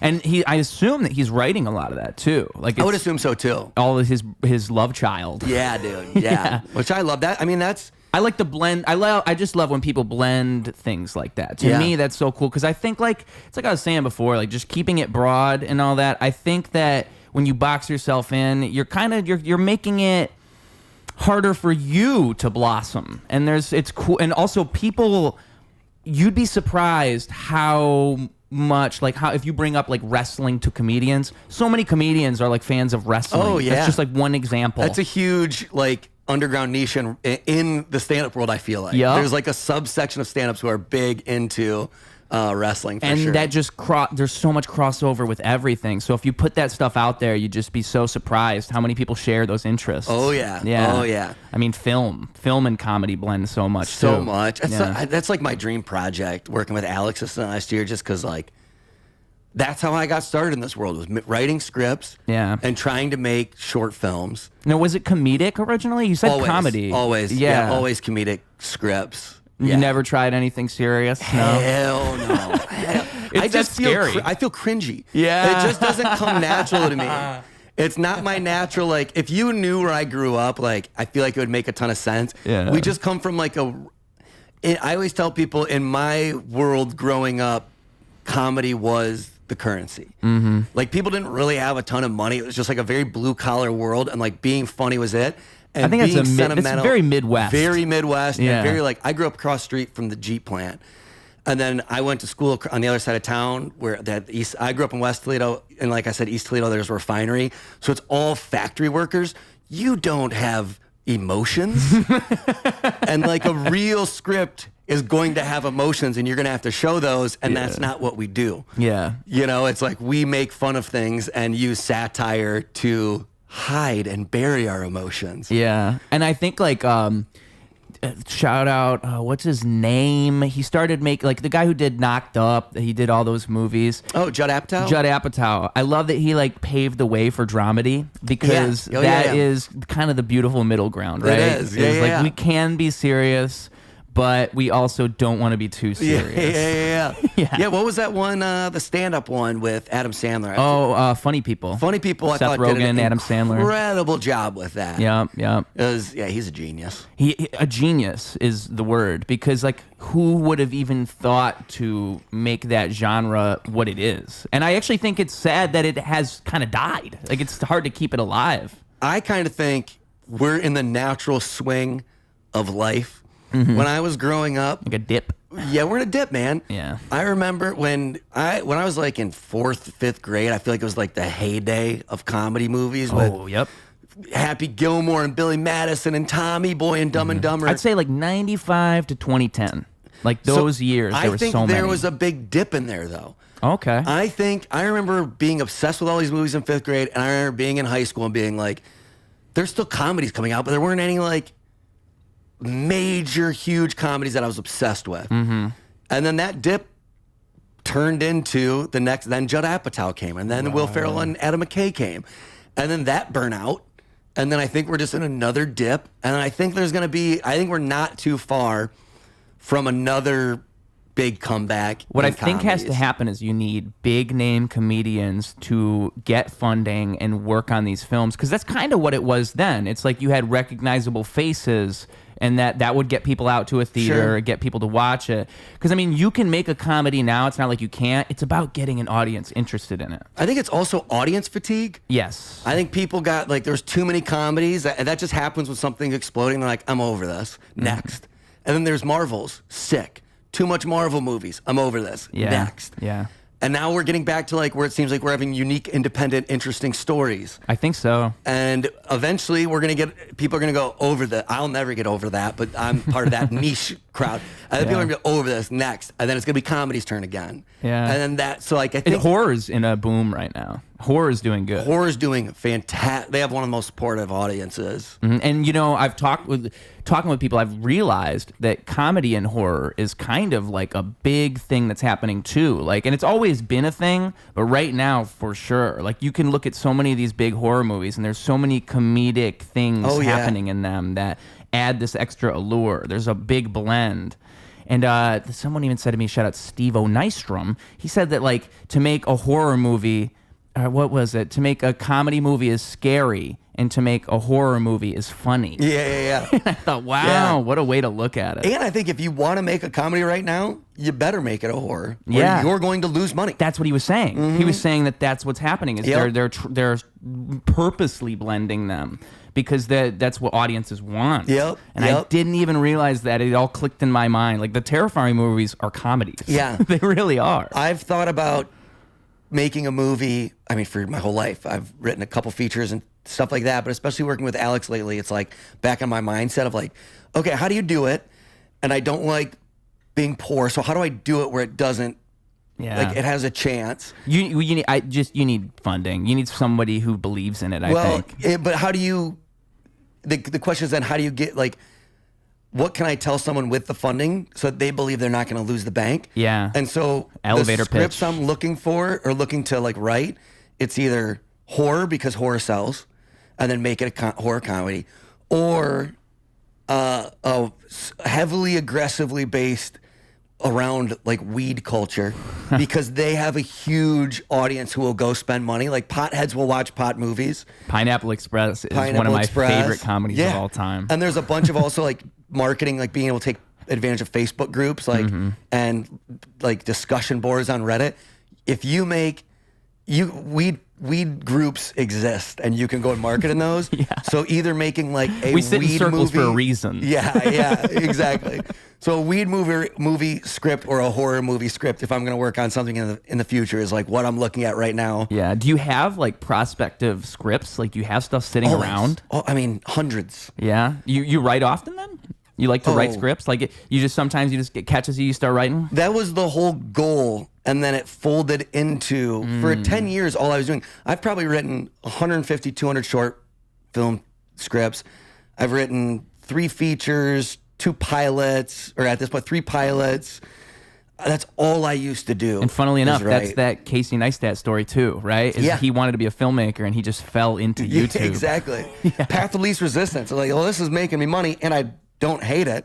And then I just turned into, I like fell in love with vlogging. I'm like, this is just as sick. Yeah, and a lot of that stuff carries over so perfectly. Yeah, especially because I tried making my own short films. Mm-hmm. So I had at least I had a pretty solid knowledge. I had 10 years of experience in like filmmaking I knew my way around Adobe Premiere Pro really well. Yeah. And I knew how to, there's such a big difference between directing a short film and like vlogging, because like going and just like doing things in the moment, it would have been better if I was a documentary filmmaker and like as a transition to vlogging, because you're not really setting up the camera for like set shot. It's not planned, So it was a big learning curve on like the camera end of things. There's no gaffer. Yeah, exactly. But I did have I knew how to work a camera. I knew how to be in front of it. All that stuff carried over fairly well. Interesting. And then with the food vlogs, how much longer is that going on for? How many more Chicago food vlogs you got in you? For my channel or for like Eat Local? I guess both, right? I mean, Eat Local and Number 6 with Cheese, I'll do that forever. Forever, yeah. They're so fun. They like, one of the beauties of that is we've really managed it down to like a pretty low amount of like workload. So we film because everything. it's so procedural. It's so procedural. We film everything in one day. So we'll go do 4 restaurants. That's 2 videos per week per channel. And the edit takes less than a day, and we split the edits between me and Sean. We both know how to edit. So really, in a perfect world, one of my work days can be an entire week of content for both channels. Yeah. And so like, if that's my workload, I can do that forever. And I love eating food. Food is awesome. So like, why not, Yeah. And it's all opened a lot of doors, and I've got to meet a lot of really cool people, and we worked with a lot of really cool brands. I got to do some commercials. It's mutually beneficial at that point. Yeah. You're basically getting to promote their food, and you just get to eat. Yeah. And I mean, even like bigger brands, like we work with King's Hawaiian very closely on a bunch of different projects throughout the year. We work with Jets Pizza.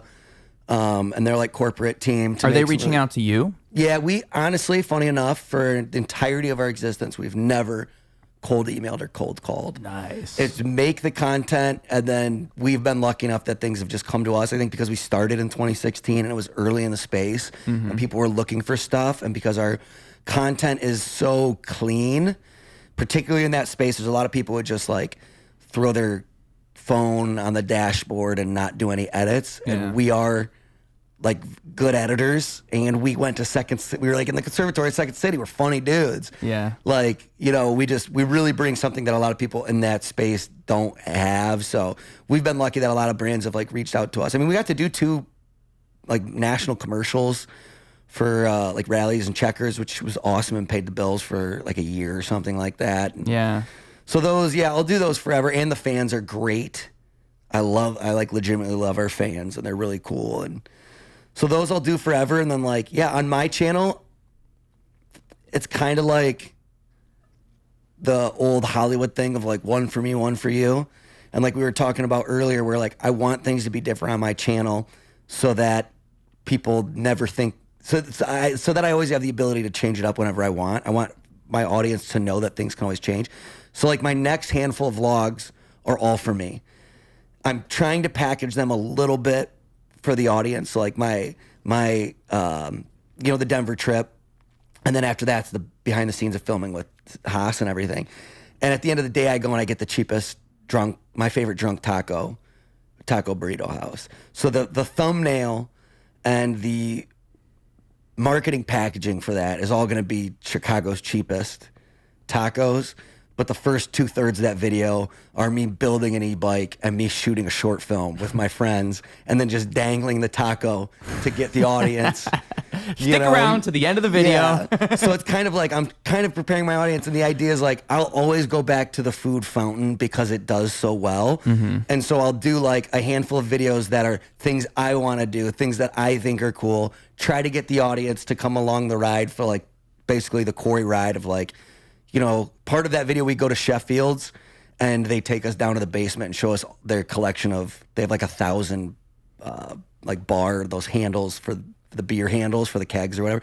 And then we go to Dram, which is next to Taco Burrito House. So I do all this fun stuff that is like, just follow the Corey life.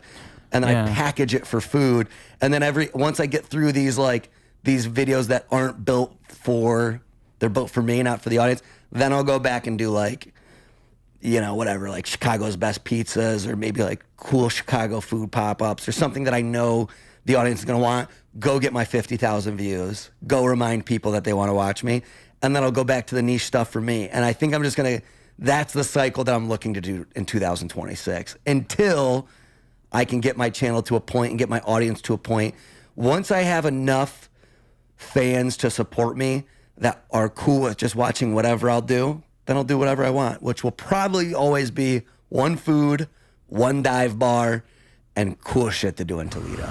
Because that's my loves in life. Now, I haven't really watched much Anthony Bourdain, but that's kind of what he was doing, right? Kind of what he was doing. It's almost exactly what he was doing. Yeah. Like he always stuck with the food because the food's what got people watching. But really, it kind of became a fun travel vlog. Yeah, exactly. Yeah. And so that's kind of what I'll do. And it's like, it's just fun. That's stuff I love doing. Like, yeah. A lot of people don't know, like, some of the videos I've done in the past. Like, there's an elevator that has like a DJ in it.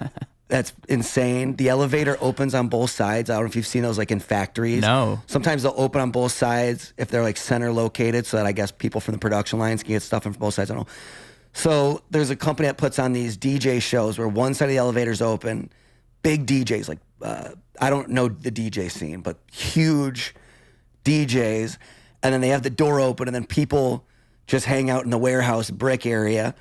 And then throughout the show, the back door opens and fans can get on the elevator from behind the DJ booth. And they'll do like, because it's all videotaped for YouTube. So sometimes they'll get on there and act like they don't know that it's like, sometimes it'll just be couples arguing. Yeah. Sometimes it'll be like a couple making out. Sometimes people will know and they'll be dancing. And it's like fascinating. People don't know about that. Yeah. People like the Chicago River Show. Do you know about that? No. There's a guy who plays a concert at Diversey where it meets the river. Yeah. There's a overpass. Under that, it used to just be junk. He went and cleaned it up. About 10 yards from the overpass, there's a cement pier that's still out there. And he canoes out equipment, sends up a generator. I've seen this. Yeah. Yes, I have seen, because like, when you see it, you're thinking, how the hell did they even get all their, like, you got a drum set, you got amps, you got everything. Bro, I got a vlog where I went out there, met the guy, and he boated, he happened to need help that day. I was like, hey, I just want to film this. Is that cool? Yeah. I was like, if you need any help, let me know. And he was like, actually, I'm down the guy. Can you help me boat this stuff out here? And so he boated me out there and I vlogged it. And then he was like, you can stay for as long as you want. And I hung out on the pier for the first act. Yeah. And it's like, so my goal is to make videos showcasing underground stuff like that. The problem is they're so underground, they don't have a market. They don't have a market, I can't get the views. Right. So I have to build the audience first and then I can market those things. So I have to have some sort reverse of teaser. Engineering. Yeah. Yeah, I have to have like, all right, I'm going to end the day at my favorite hot dog stand, make that the thumbnail so they'll click on it, and then hopefully it's so engaging that people are like, wait, this guy's gonna go see a concert at a bridge? Yeah. And it's all feeding back into the community because people find out about that thing that they never would have even seen otherwise. Yeah, exactly. Yeah. That's what I love making. I'd love to have, I've pitched so many times to the Reader. Because I'm a big fan of the Reader. I get the Reader every week, and I love publications, and I love writing, so I want those things to stay alive. One of my dreams would be like, they don't have any money. They're desperately, I think, keeping themselves afloat. Yeah. They're going through challenging times. I'm on their newsletter, and things sometimes don't look so hot for them. They're asking for money a lot. But I'd love to, like, if they did have a budget to, like, make a series that's, like, Reader sponsored or whatever, because they're where I go to find underground stuff. Right. And so I'd love to like team up with them and like just like, what are the cool food pop-ups? What are the cool, just Chicago has so much cool shit. Like there's a guy who used to manage the Green Mill that has an old warehouse that's like, this old warehouse is filled with artists. And then he has a space that he puts concerts on that like, I went and saw a 20-piece band play one of the Beatles albums. Yeah. And he sells beers out of a cooler. And he used to manage a Green Mill, so he has all these connections, and it's $10. You just pay a guy at the door, you Venmo him. And it's in an old brick warehouse. It's like one of those you kind of have to, if you know a guy in the music scene, maybe he knows about it, and maybe you find out about it. And maybe it's bad for the world that I like blow up these spots, but maybe it's good for the world that I blow up these spots because I think the world needs to know about them. So like, yeah, and it kind of speaks to like that's one thing that really drew me to Chicago is I could just feel it in the air every time I would come here. Like it seems like the city embraces the artistic nature of things like that. Absolutely. Like it embraces it in a way that you won't really see in other major cities. And I don't know quite what that even is. Maybe it's like the Midwestern hospitality that's just going around. Because I don't think LA quite does that. I don't think New York quite does that. I don't think Austin's ever going to do that. It's just that there's something about it where the city feels artistic in itself. Yeah, it really does. Yeah. I mean, just walk around downtown, I feel like I'm walking through art. That's what I mean. Yeah. And I would feel that every time I visited here. Yeah. And I was like, oh my God, this is where I have to be. 100%. When did you move here? I moved here, would have been 2014, okay. I think. It was right after college. My move was, I realized I wanted to be a writer in high school, but too late. I graduated third from last in high school. I really fucked around a bunch. And I was like, well, I never would have known unless you told me. Well, and the funny thing is I graduated second in college with an electrical engineering degree. Yeah. So clearly not an idiot. And I was like, well, I know being a writer is like going to the NBA. And I was like, I got to have a backup plan. So I couldn't pay for college. My family made it quite clear that wasn't going to happen. And I wasn't going to get a scholarship, obviously. And so that's why I joined the military. But I already knew I'm going out to Chicago to do Second City. But I had to go to the military first so I could pay for college, then go to college. And then immediately once I graduated from college, I moved out here immediately. Yeah. And just got a bullshit job. My goal was to never use my engineering degree. And Second City was always there. That was really what it was. Yeah, I just, when the internet was starting and there wasn't too many websites to go to, one of the cool things you could do is like go to Wikipedia. And I'd never had access to like learning where all my comedy heroes started. And so I would just obsessively like read Sandler's Wikipedia, and I was reading Farley's, and they had the hyperlink to Second City. I'd never heard of Second City. No one talks about that in West Toledo. No. And then I like started seeing the notable alumni. I'm like, oh, this is where, because I wanted to be a comedy writer. How the fuck do you write comedy movies? Right. And then I saw Second City. I'm like, okay, this is where a lot of people started who ended up writing great comedy movies. That's what I need to do. And so then that was, whether that's a good idea or a bad idea, I don't know. I had limited information because I was just in Toledo reading Wikipedia pages. I had no examples. So that was like, I was like, I guess that's what I do. And so that's the path I had that as a North Star and just went for it. Yeah.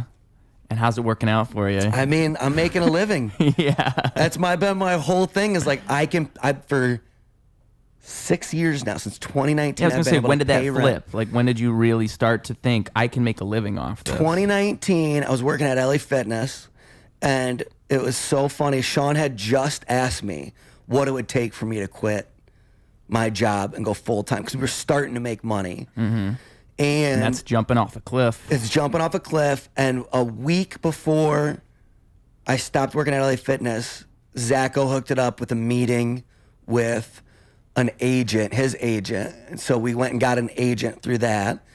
And then I got fired from LA Fitness. Oh, wow. Yeah. And then a week later, Rally's hit us up to do another commercial. We'd already done one. This was our second one. And then because we had an agent, we didn't have an agent for the first one, so we just took SAG minimum. And then because we had an agent, she like negotiated a little bit of a better salary.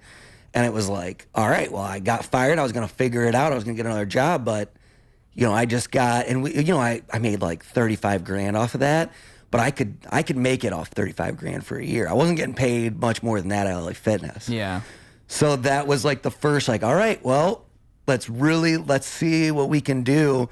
And then just by the skin of my teeth, somehow it was like a miracle where I only had like 4 months of money at all times. It's always like, all right, it's only maybe another month or two. I'm gonna have to really start looking for a job.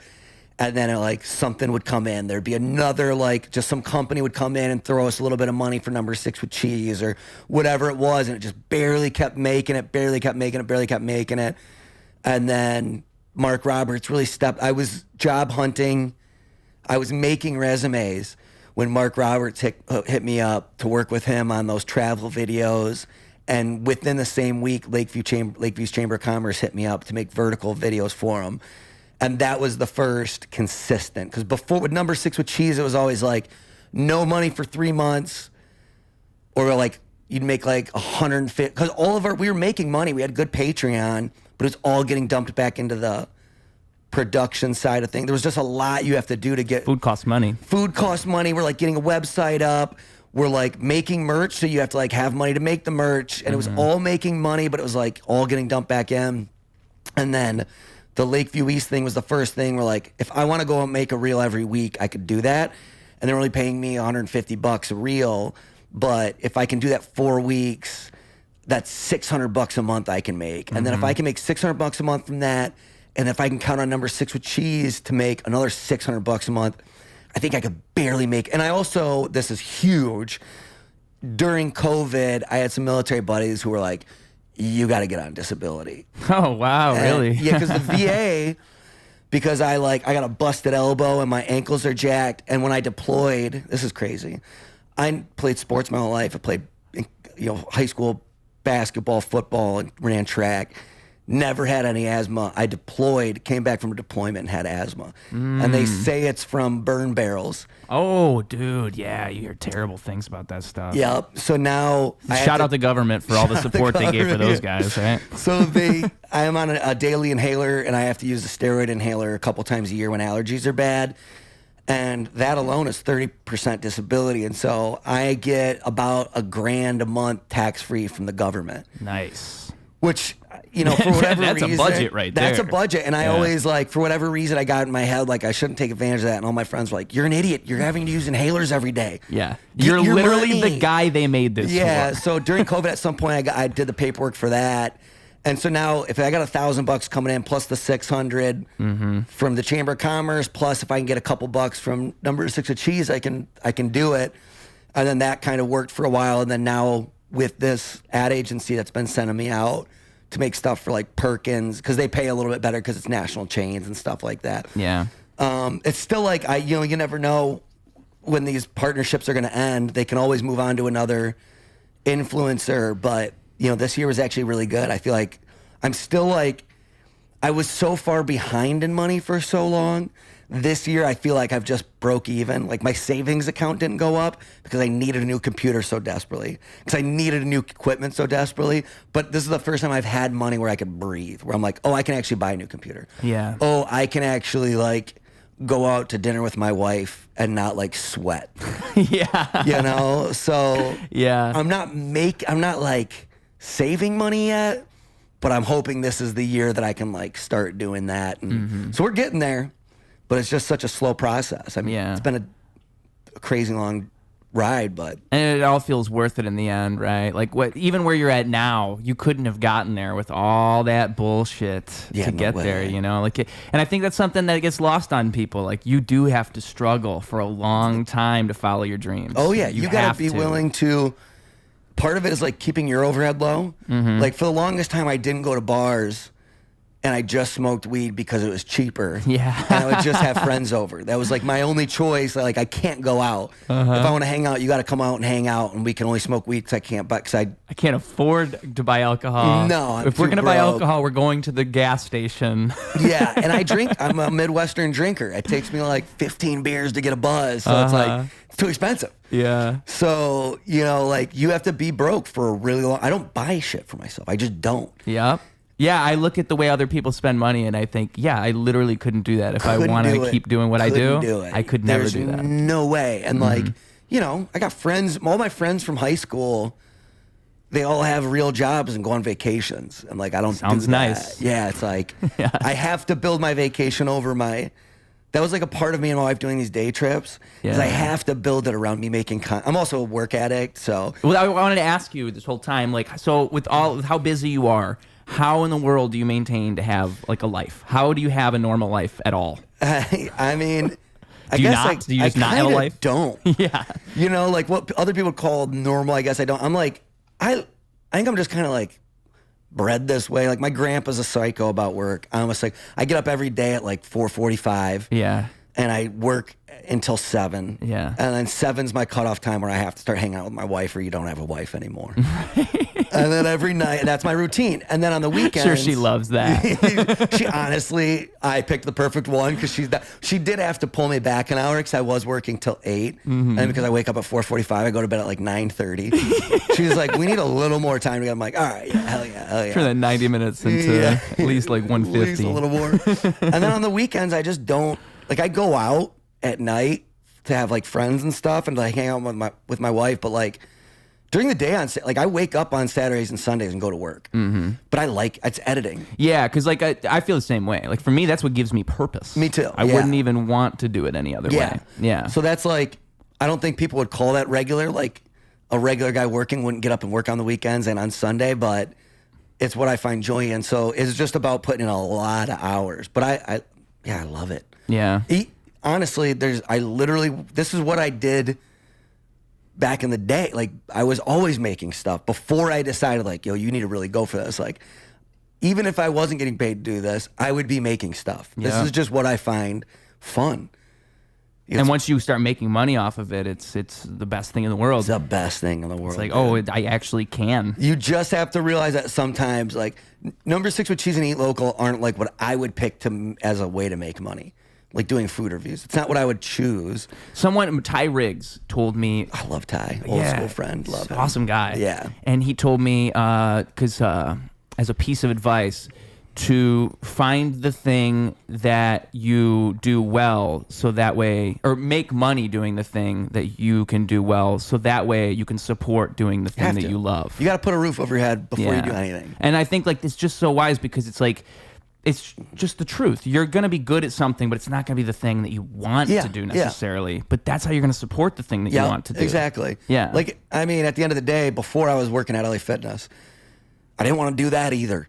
So would I rather make food reviews or like, even if like, say I needed to go get a job, like I'd probably go run somebody's social media, go to a dentist office. Wouldn't be what I would dream to do, but better than working at LA Fitness. Yeah. It's more creative by a touch than working at LA You'd never Fitness. find me in a factory. You would never find me doing something that a robot could do, something procedural like that. I could never, because I feel like I always what I have is my personality. Yeah. And so I'm going to find somewhere I can use that. Yeah, absolutely. Or else I will slowly die a sad death. That's the one thing about like however broke I am, however little money I make, I tell this to Kylie all the time because I made good money when I was doing engineering. I worked for a Fortune 50 company. There's a big oil company. And as an intern, I made like 70 grand. In Ohio. 70 grand in Ohio is like $1 billion. Right. Yeah. And that's how I like afforded Chicago the first few years. Like, well, that's how I paid for my freaking second city classes and all Savings. that shit, you know? Yeah. And I am so much happier making no money and doing what I want than what I was working. And I liked engineering. I think engineering is cool. Like it's still a puzzle to me. I love solving puzzles. I have that weird math brain. I think engineering's sick. Even that being said, working in an office is just so, for some reason, it's just depressing to me. I don't know. I can't put my finger on it, but I can tell you for a fact I get depressed. I just assume you're a people person. You need to be around people. Yeah. To my wife's dismay sometimes because working at home editing all day, and she's in an office talking all day, and then she'll get home from work and I can just see it in her face sometimes where I'm like, person starved. I've just been at home with the dog, with my Pomeranian. She comes home, I'm just so chatty. I'm just like, bro, I need to decompress, dude. Sometimes she'll send me to the bar. There's this local bar, funny, dude. It's so funny. It's so true. I'm bro. relating to you. That's why it's so funny. Oh yeah, to me. bro. Yeah, you know, I can tell. She'll tell me, you got to go to Dram. Dram's my favorite bar. It's like at the end of a block, and it's dog friendly. She'll be like, she gets so annoyed by me and by the dog, Pomeranian. She'll be like, you need to take that dog, and you need to take yourself, and you guys got to go get a couple beers. Call one of your friends. Go to Dram. I'll be back. Good that she knows, right? She knows exactly what you got to do. That's the biggest part of a healthy relationship, bro. Is like knowing and communicating, and me not being offended and being like, I got you, girl. You're right. Don't you worry. I'll go give you your... Text me when you want me to come back. I'll bring a bottle of wine, and then you decompress from your day. I just need to socialize. Yeah, go pick it with somebody else. Yeah, because you got to get it out. I got to, bro. Sometimes I'm boiling, especially like by Thursday, just editing at home all day.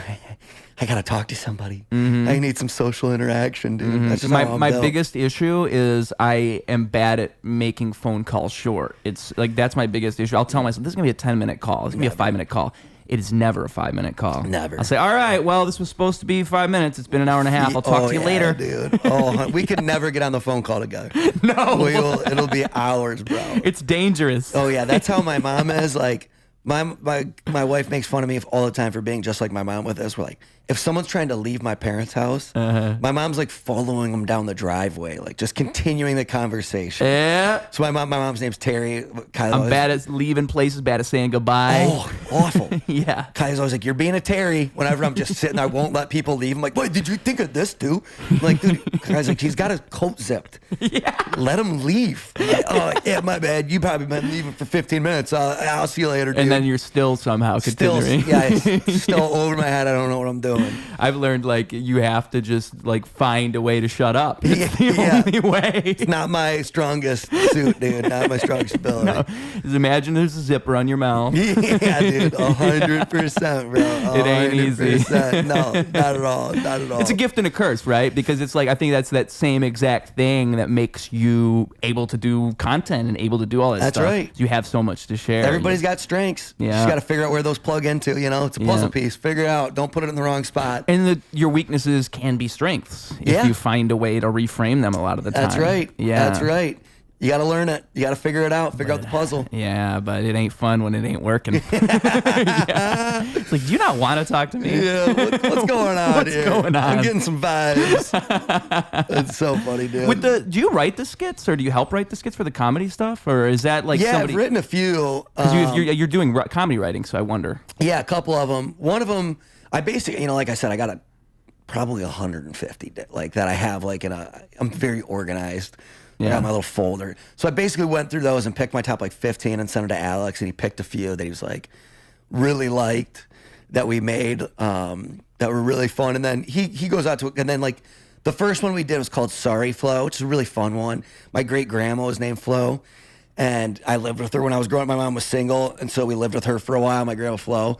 And she has a crazy story where she was put in an orphanage when she was like 9. Her dad was a degenerate gambler, and he apparently used to drive the mobsters to different card games, and he would go in and spend the money that he made. He just ran out of money. Yeah. And so, Irish Catholic, he got, 10 kids or whatever, so he can't afford all of them. Yeah. So he's got to pick a handful of his kids and get rid of them, which is, isn't that crazy? That's like classic gambler mentality. So he picks, my great grandma was the oldest one. She was like 11 or something like that. So he picked like 3 of the kids, put them in an orphanage. Whoa. And then, crazy, right? That is nuts. And kept some of them. The nuts part is he didn't get rid of all of them. Right? And, she was redhead, instantly gone. He chose favorites. Yeah. So I wrote, and I actually wrote this when I was at Second City. This got me into a cool show called Sketchcast, where the performers are also the writers, so you had to be both. You had to submit a sketch, and then if you passed that, you would do an audition process as a performer, and they would do both. And so I wrote this. The idea is basically what that family meeting looked like, and it kind of spirals once they find out that the parents are going to get rid of a kid. It spirals into the kids kind of bashing each other to figure out like, no, don't pick me. I'm better than him. Yeah. And so for whatever reason, that one really spoke out to Alex. He's like, this is the one on a film. And so we not hired because we don't pay anything because we're all broke. Yeah. We asked Deanna to be part of it. She was Flo because I just love her so much. And so I wrote that one. And then Deanna submitted some stuff, and then she had an amazing sketch called Another Date that we did with her, and then I think someone else from that sketch wrote something. So Alex is kind of just like, it's kind of chain linking from like, he'll take any and all scripts. He just wants to make cool stuff. Yeah. I think I've written maybe 2 or 3 of the ones that we've done. And then my brother wrote one that was really fun and really cool. And then, yeah, Alex is just taking anything. And then that's cool that he's doing it that way, though. Because, I mean, it's kind of like... really cool. There's no... we have to write it. That's not the mentality at all. It's like whatever idea is whatever's a good idea. Cool, man. He just wants to make cool stuff with cool people. Yeah. He really is great, dude. I'm a huge Alex Donwald guy. And it's funny, like, I just think of him as such a good friend now. He's just the homie. And I forget sometimes that we weren't friends before this project. Like, we literally met as him, like, pitching, like, hey, I got this idea. Like, could we work together? And then we just became homies so quick after that. Yeah. And it's just like, it's just a blast, dude. He's just a cool dude. Yeah, it's like the same wavelength. You guys are just so on the same wavelength, man. Yeah. Actually, I was editing that vlog that does the behind the scenes for that, and I was texting him, like, it had been a while since we kind of filmed anything, and I was just getting so hyped during the edit, like, remembering how much I love filmmaking, just texting, like, bro, I'm getting re-hyped for 2016. Like, we need to go and, like, do season 2. This is going to be so sick. 2026, right? Or, yeah, did I say 2016? You are trapped in the past. Dude, I'm so trapped. Classic 90s kid, just nostalgic kid. Earlier you said 2014. 2014, yeah, dude. I'm a decade behind somehow. It's like some people get the year like 2 years wrong. Yeah, no. You are 10 years off. Can I blame it on all the weed I smoke? Is sure. that plausible? We'll allow it. Yeah, dude. It's the THC, dude. That's wild, dude. I don't think I've ever seen anybody be a decade. Decade off? Yeah. Twice in one conversation. That's how I know this is like a running thing for you. Yeah, I'm out of control, dude. Imagine what I'm glad there's no, like, you don't write dates anymore. No. Like, checks aren't happening. I don't know who's writing checks anymore. And the only, like, homework, you'd have to write dates on homework in high school, I feel like. Yeah. My school made me do that, and I would always, like... Kids, do you still do that? Let us know in the comments. Well, probably not. It's probably all digital now. Yeah. But I would always write the wrong year for, like, once the year changes, I'd write the wrong year for... take me a month and a half. It'd be February before I'd be getting it right. I feel like I'm doing the same thing now, but I'm a decade back. That's what I'm saying, because every now and then I'll be like, is it 2023, 2024? But never have I gotten before 2020. Decade off? Yeah. I'm only worried about the first number and the last number. Those middle ones, all that matters. Those are fudgeable. Yeah. Yeah. It's so funny. Time isn't real anyway. Time isn't real. Time isn't even real. So what's your, like, what if you were to imagine yourself a year from now then, so you had this year of growth, what's your ideal end of 2016 then? See what I did there? End of yeah, I didn't even catch it because it sounded so right to me. Like, yeah. Ideally, I mean, honestly, it's a lot of the same stuff. A second season of Midwest Polite would be awesome. Continuing all the partnerships that we've been having with Number 6 Minute Eat Local, so I can keep paying my half of the mortgage would be fantastic. Really, what I'm focused on is, like, my personal channel, the Corey Wagner Chicago, figuring out a way to continue the growth on that. I had a steep decline in episodes that I put out. The year before, I think I put out 50 vlogs, and I think this year I put out like 9. And why is that? Couple reasons. They were longer and more, like, the content took more in production time, but also I had a crazy health year. I broke my arm at the beginning of the year, and I had, I think, 3 surgeries, and I had to go to the hospital like 15 times. I just got cleared last Tuesday to be able to run again for the first time since February. Oh, congrats. So, yeah, very stoked about that. That health thing is in the past. And I had this huge thing with my HOA where I have a dick HOA president who's trying to dick me over, and I basically became a lawyer, and I'm taking them to small claims court, and I've put an embarrassing amount of time into learning state law. And so just moving your research into somewhere else. Yeah, I'm just nerding out about something different. But that's coming to an end. And those two things have been, like, my health and that HOA project have been taking a disturbing amount of time. So I think with that off the plate, and I'm becoming more efficient with my vlogs, I can really focus on that. And if I get that number up to, like, once every 2 weeks putting out a video on my channel, I think that'll be, like, a really healthy with this new style that people are, like, seemingly really attached to. And then I'd like to start figuring out how to get more brands involved so I can start making more money off of that channel. And I did that a little bit in this past year, but it's just a little more difficult with it being so producer heavy. Do you have that agent still that you had with the other project with the? Well, I mean, the one agency I'm working with, they represent a few clients and just kind of bring those in, and that's all vertical. And I still have the agent that I work with as like an actor, but like honestly, they don't bring anything in. No. They're not even on the social media end. That's just if I have more like commercial gigs. They're basically just a negotiator for me. Yeah. And make sure I don't get screwed on contracts. Because like it becomes a question of like, what is the appropriate way what's the channel to reach out to these brands, and how do I do that? Because odds are a lot of brands, like with what you have going on, they would be willing to do it. It's just the sell. What are you going to say? It's the sell. It's the packaging. It's figuring out how to do that. I mean, there's some cool stuff. I'm starting to figure that out. Like, I think for this series, one of the stats that I think is like mind-numbingly awesome that I think brands would be really into. The Chicago Iconic Food Series had over 500 days of watch time. Yeah, that's nice. Crazy. Mm-hmm. So I think a lot of brands, right now, a big part of like brand communication is honestly educating the marketing departments. Rarely do I work with a marketing department that gets it. King's Hawaiian is a great example of one that they're geniuses. Those marketing departments absolutely understand social media landscape, and that's why I love working with them. But a lot of the brands that I work with, they're still living in like the commercial days, and it's just a totally different beast, or all they know is Instagram numbers big, and they don't understand conversion rates, why conversions happen, what gets people to sell. And so a lot of the conversation is like, look, you can have an Instagram 15-second piece of content that someone watches for a second, and you can get 1 million views on it, and it's not going to sell one single piece of your product. Yeah.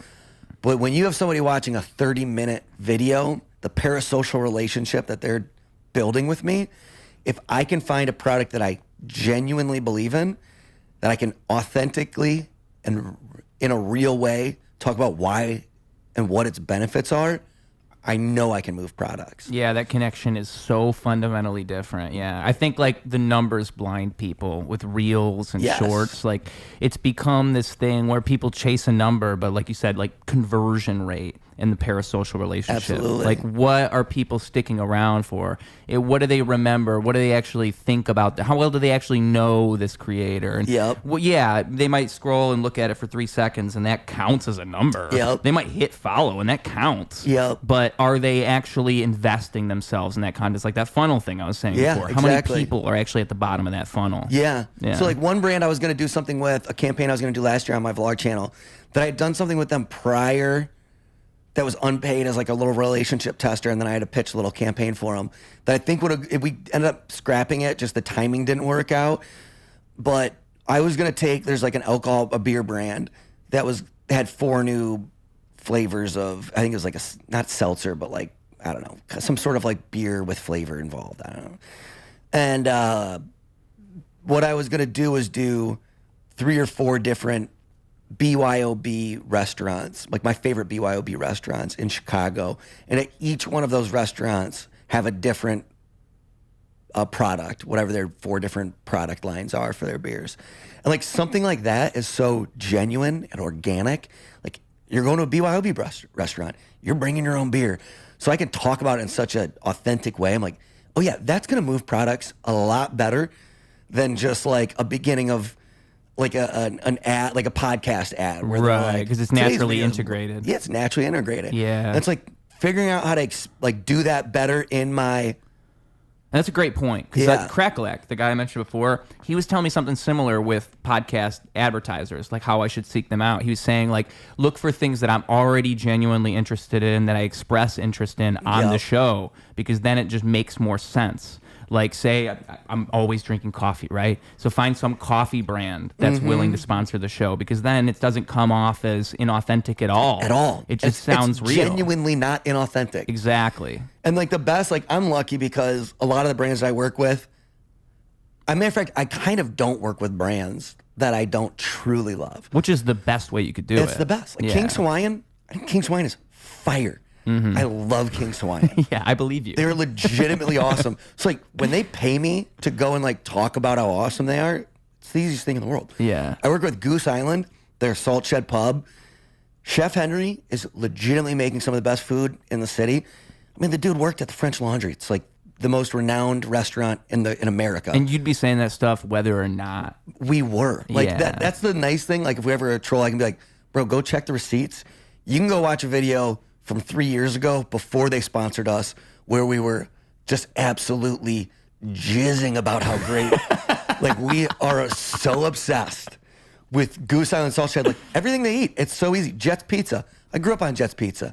Working with them, I'm not lying. Like, and if you're not, like, you just can't, you can't be unauthentic with your audience. It's going to burn you on the long run. That's why it's risky to take those types of deals. Yeah. You're going to shoot yourself in the foot. You have to have a little discipline and be like we get hit up all the time for like video game ad reads. Yeah, because that's big on YouTube. Yeah, I'm not doing it. This is the best mobile game. Yeah, unless the only way I'll do it is if I can be honest about it. Well, what I've found with those types of ads is they tend to be very scripted. Like I don't know if you've seen that, if you've experienced that with the way they reach out to you. But it seems to be the case that you have to say certain things. You have to say, like I said, this is the best mobile game of 2025, and like just as a viewer, you immediately know what's happening. Yeah, next I'm skipping. Yeah, 100%. If I'm doing those, the only way I'm doing it is if I'm allowed to say, like, look, I don't play video games. Yeah. These people are paying me, and I respect the fact that they're helping creators and that they are going to help put a roof over my head, and that's why I can make this video. If you want to support me, support this game. But I can't tell you if it's good. Are you familiar with Tim Dillon? Oh, yeah. He does shit like that, doesn't he? I love his ad reads because he will literally shit on a brand and make it a joke. That's great. But to me, that's like makes me more attracted to the brand because they allowed him to do that.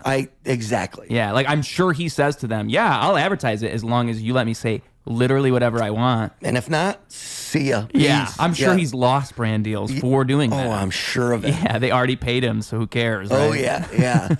So I don't know. I'd really like to. This travel stuff is the most fun. And my wife loves it. And like, so I've kind of like thought about reaching out to like different, especially after working with the Lakeview East Chamber of Commerce. There's like Chamber of Commerce is in every city, or like, Michigan's got, there's companies that their whole goal, like you've seen billboards, I'm sure, around of like, come to Wisconsin. Like that's like there's vacation. I don't even know what those companies Alaska's are called. Promoting itself hard. Yeah. You see Alaska do that a lot. Yep. So there's state funded buckets of money for all of those things. I'd like to try to maybe find a way in this next year to like get a hold of them with my proof of concept with a couple of videos that I've done. Especially since you're moving into the travel stuff. Yeah. Because it kind of, again, the natural integration, it just makes sense. Yeah. I'm gonna, and especially if it's like city that I'm already going to, it's like, look, hey, I'm going here. I'm gonna make a sick video. Here's previous videos I made. They're sick. Here's the views I've gotten. They're awesome. Yeah. What would you pay me to do this? If they just cover our trips, that's $800. Yeah. Me and my wife are only spending $400 a pop on. I don't even have to bring a puppet. Yeah, right. Don't have to bring a puppet. Like I would do that because like, oh, I'm traveling for free. Sick. Yeah. Particularly if they don't tell me what I have to do. Yeah. Well, that to me, that would be the big thing, right? Yeah. That's the biggest plus. If we can agree together on what I have to do. Exactly. Like, they might have some sick stuff. I'm not saying they don't have cool things that they want to pitch. I just have to be able to veto like, no, I don't like that. I think that's going to be boring. Exactly, right? It's a little bit of balance. You don't want to ruin pay your own thing. Yeah, I also want to pay my mortgage. So there is a balance. Like you got to be willing. I'd rather promote something that maybe I wouldn't have chosen than go back and work at LA Fitness. It's the eternal struggle of the artist, I think, is how commercial am I willing to get? Until you have a fully funded Patreon only world, which is doable. Yeah, and I think that like that's what's so cool about the modern world we live in is that you can do email, you can like mailing lists, you can do Patreon, direct support. All this stuff is so much more prevalent than it's ever been. And I think that's why podcasts have become what they are. Absolutely. Like that's why that's one big reason I've dove so into this so wholeheartedly, because I know that that's the most authentic support I'm going to get is if I really work at that. people are going to like me for me, and people will support me for me, and they can directly support me for me. And that's so much different than somebody buying into something else that you're creating. It's like, and they get to do it directly. That's the key word, is directly. There's not this other, like, I mean, you know, the middleman type of stuff. Exactly, because like YouTube's great with the fact that you can do like super, what is it called? Super thanks. Yeah, that's that kind of stuff. That's great, but YouTube usually takes a decent cut of that. Huge. Same thing with TikTok. Yep. TikTok takes what 50%? Yeah. Like those gifts, they're taking 50% of the cut every time you send a gift. YouTube's right there with it. Oh, is it like that on YouTube too? It's pretty big. Yeah. Yeah, it's pretty big. To me, it kind of like the idea is nice, and it's great that people want to support, but I would so much rather tell those people, like, listen, I love that you're doing that, but please go over here. Oh yeah, we're big on that. Yeah, because that is going to go, I think Patreon takes 10%. Yeah. Which to me is fine. Like, you're offering a service. Yep. You deserve something. So I got locked in. I was on Patreon like out the gates. Okay. Not on my channel, but on Number 6 with Cheese. I think our Patreon split, I think they get 3%, which is crazy. Yeah, that's awesome. We were OG on that. Wow, dude, 3% is nuts. We were on it like, it was. I have a friend who's like Tim Licht. He has this he's in Chicago. He's really, really cool artist. He does graphic novels. He's got this thing called Conformity Farm. And he's just like one of those guys who's like niche internet guy, like in the depths of the internet. Yeah. So he was telling me about Patreon before I'd ever heard of it. Yeah. And so we got on it just super early, and it was just really lucky. And speaking of niche things too, right? Patreon allows for niche things to thrive. Oh yeah. Because it's the stuff that's not commercial that can really win. And I mean, it's where you can have 1,000 followers but still make a living. Yeah. Because these people who are going to look at your follower account, it doesn't matter because you have support from 200 people who are all giving you $5 a month. Like, do the math on that. That's 2,000 right there. Dude, our Number 6 with Cheese page, which like we're getting like around anywhere from like 2.5 to like a good video maybe gets 6,000 views. It's a pretty niche little. It's not a huge audience, right? But we a couple years ago we've been doing a lot of live streams, and we wanted to go do a trip. We want to do a big trip, and we wanted our fans to fund it. So we did this super 12-hour live stream with the goal to fund a trip, with a goal to go to Mexico City for $2,500, and then we had a stretch goal that if we got to $5,000, we'd go to Italy. Oh wow! And we went. We had a full day plan. It was like, basically, if you donate $50, we'll do a shot of Malort.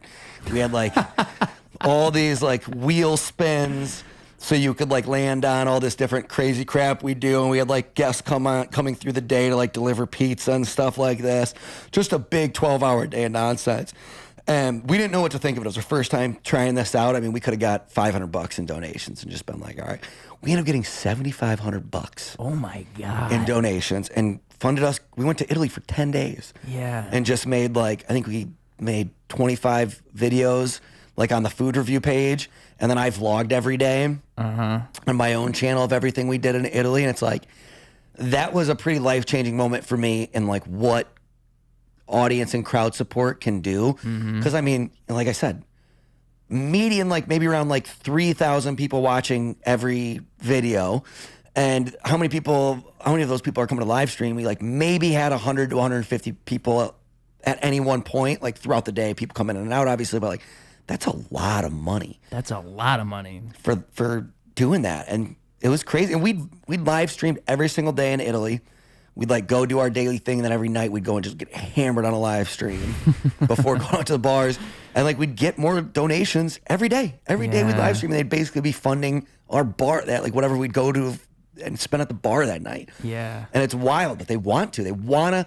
Those people wanted to see us go to Italy. They want 25 videos of Italy content. And I think it's gratifying to give them a way to be a part of it. Oh, they love it. Yeah, because I mean, like, it's even more meaningful when you feel involved. Yeah, and all their names are on the screens of every one of those episodes, so that they know it. We had a friend who wrote down every donation. My buddy AJ wrote down every name of every donator. And then I transcribed that onto some annoying spreadsheet or something to put all their names on screen. You are a nerd. Yeah, right. 100%. But they feel that. They get to go like, oh, that's my name. Yeah. I did that. They're in Italy because of me. And like, it's crazy. And it's crazy how many people, like, you don't know who's got money until you ask for it. Because a lot of money to me is a little money to some people. Yeah, and I have that in me where I'm like, oh, I don't want to ask. I don't ever want to ask. But if you do, so often you'll get results that you could have never dreamed of. There's a lady who, in the last month, has 3 times Venmo'd us $250. Yeah, man. And she just emailed us and was like, because I said in a video earlier this year that I needed a new computer, and that was one of my goals for the year. Like I said, I've done that since, but she didn't know that. And she emailed and was like, hey, I heard that video Corey wants a new computer. I want to support you guys. Can you just tell me what that is going to cost? And go big, and I'll let you know if we have to peel it back. And so right now we're coming up, because like I said, I built the computer. I don't need it. And our production is like kind of all buttoned up. We don't need a lot of equipment or anything like that. And so we're coming up, me and Sean, with like, well, what should we pitch her? She like wants to support us. This is going to make her feel as good as it's going to make us feel. We're like not begging. Yeah. You know, she, I think, feels good about supporting art, and that's what she is doing in her mind. And so we're coming up with like a bunch of trips, like, hey, like let's each come up with 5 cities. We'll prioritize them between the 2 of us, and then we'll basically ask ChatGPT, like, what would it cost for us to go to Philly for the weekend or whatever? Yeah. And we're going to send her an email and see what happens. And, like, this lady very well might just send us on a couple of trips this year. Yeah. Like, how sick is that? People want to support artists, and the world has made it easier to do so.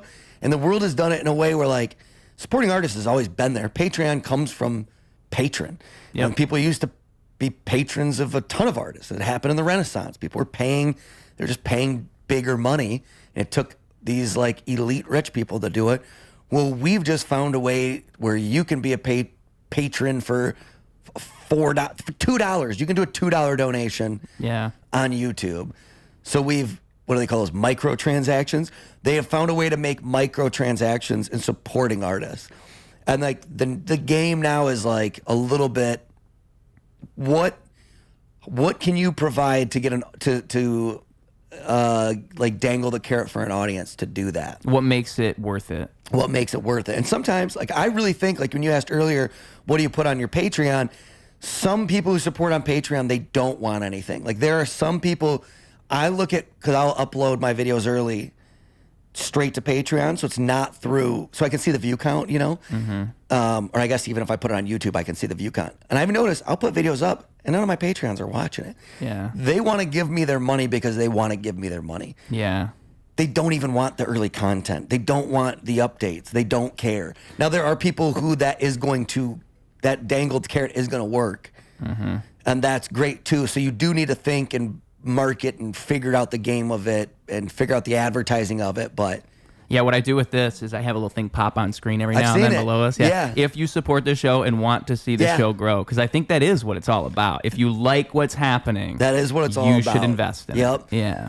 And if you want, podcasts are great with like the extended podcasts. Like some people just want to hear more. They want more. Yeah. And podcasts are kind of low lift. But it's so hard for me to cut things out. That's the problem. Right. Like, oh, this is the Patreon exclusive 20 minutes, right? Yeah. It's like, what if that would have been the exact thing somebody wanted to see? And I just put it behind this wall. Yep. Yeah. So what I've learned is my method is now I'm willing to call people, because the podcast is in person, but say I call you, we can record our phone call, and that can be on Patreon. Yeah, because that's fair. I'm not really losing. Right. Nobody's losing. I've been asking my Patreon folks, and I've gotten no responses yet, but I'm asking in all of my like exclusive kind of like, what do you want? That's a good idea. Because I will work, because I'll make what they want if it's reasonable and low enough lift, and I have the time for it. Yeah.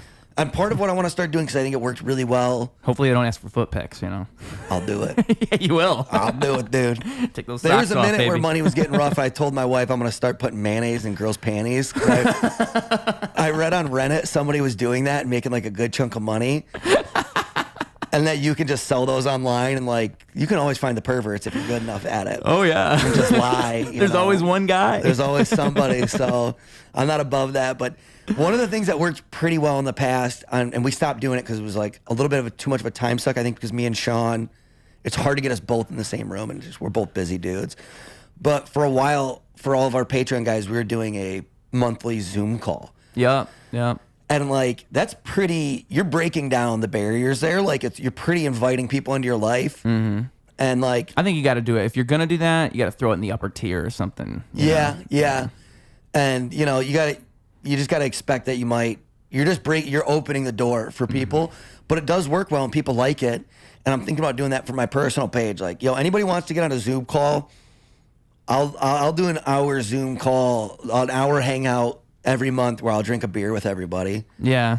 And like, that's a pretty low lift. And the struggle for me is then like not bothering my wife, because the times when people would be available are the times when she's off work, I would imagine. So it's like, we have a condo, but it's 1 bedroom. It's not big. So it's like, I have to figure that out, but she's pretty flexible. I'm like, babe, it's for my art. I would just wonder, like, I just have to imagine you got to have at least one weird experience if you start doing that.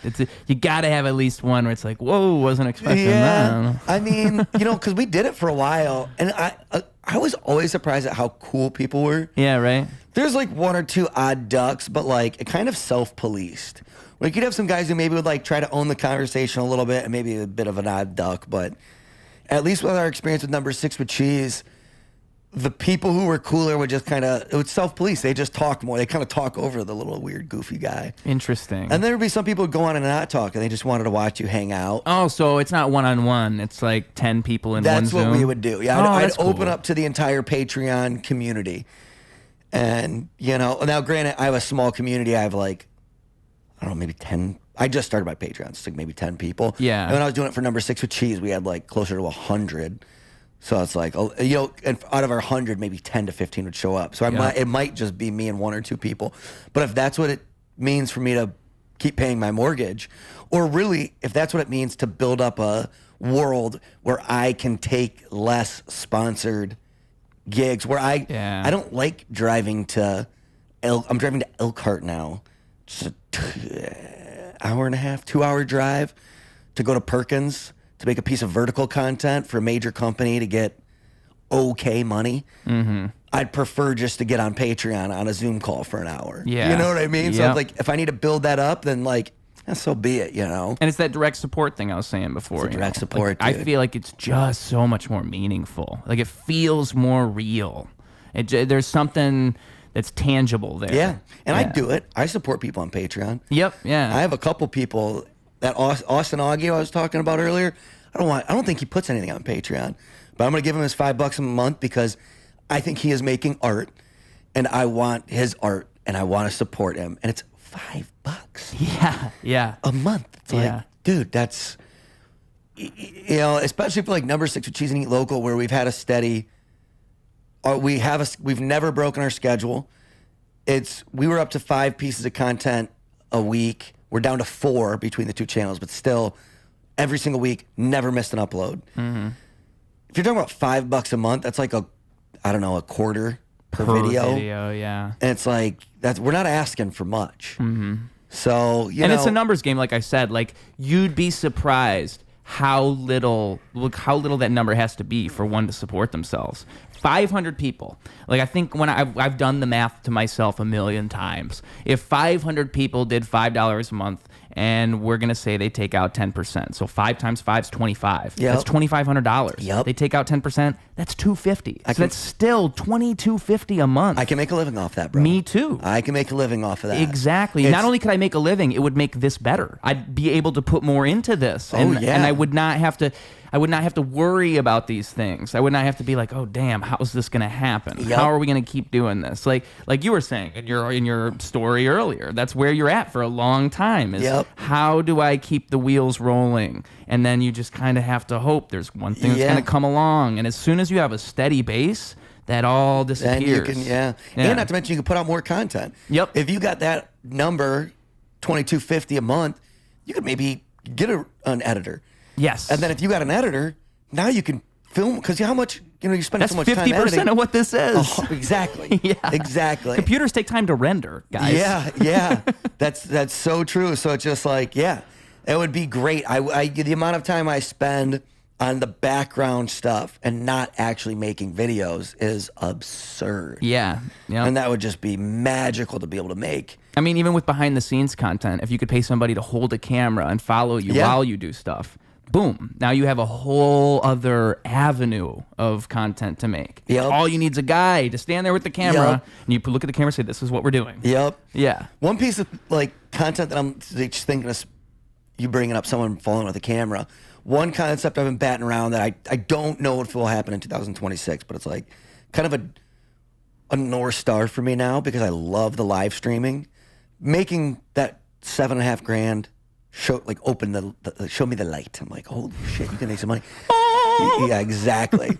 So one thing that I thought would be a cool concept is like, what if I'm going around and doing like a lot of what I do is like neighborhood reviews. And that's something I want to do in 2006 is like going around to like doing a little village neighborhood review. Well, what if while doing the vlog, I also live stream? Now that would take someone to hold that other camera. But if I'm live streaming my day and then also getting the footage for the vlog and they're seeing it. Of course, I got to pop away from the live stream a little bit. Hey guys, just let you know, I'm going to film this intro real quick. But then they also get to watch the behind the scenes me doing the intro. And that might be cool for some people. And then you get the benefit of those in the moment live donations. You get the live stream content, which is big. They're getting a neighborhood guide. And then you get those there's those layers of nerd where the stuff they would never see. There is a level of nerd that would be like, I think that's cool. I'm going to watch Corey as he walks around this entire neighborhood. And then I'm also going to watch the finished, polished product that he puts out a week from now. Someone said to me, shout out Jason Melton. It's amazing I remember who tells me what. I know no name. I'm so bad with names. This is a gift. I can't remember years, so. Yeah, right? How the hell you do that? But, yeah, so he told me that, and I never really thought of things this way until he mentioned it to me.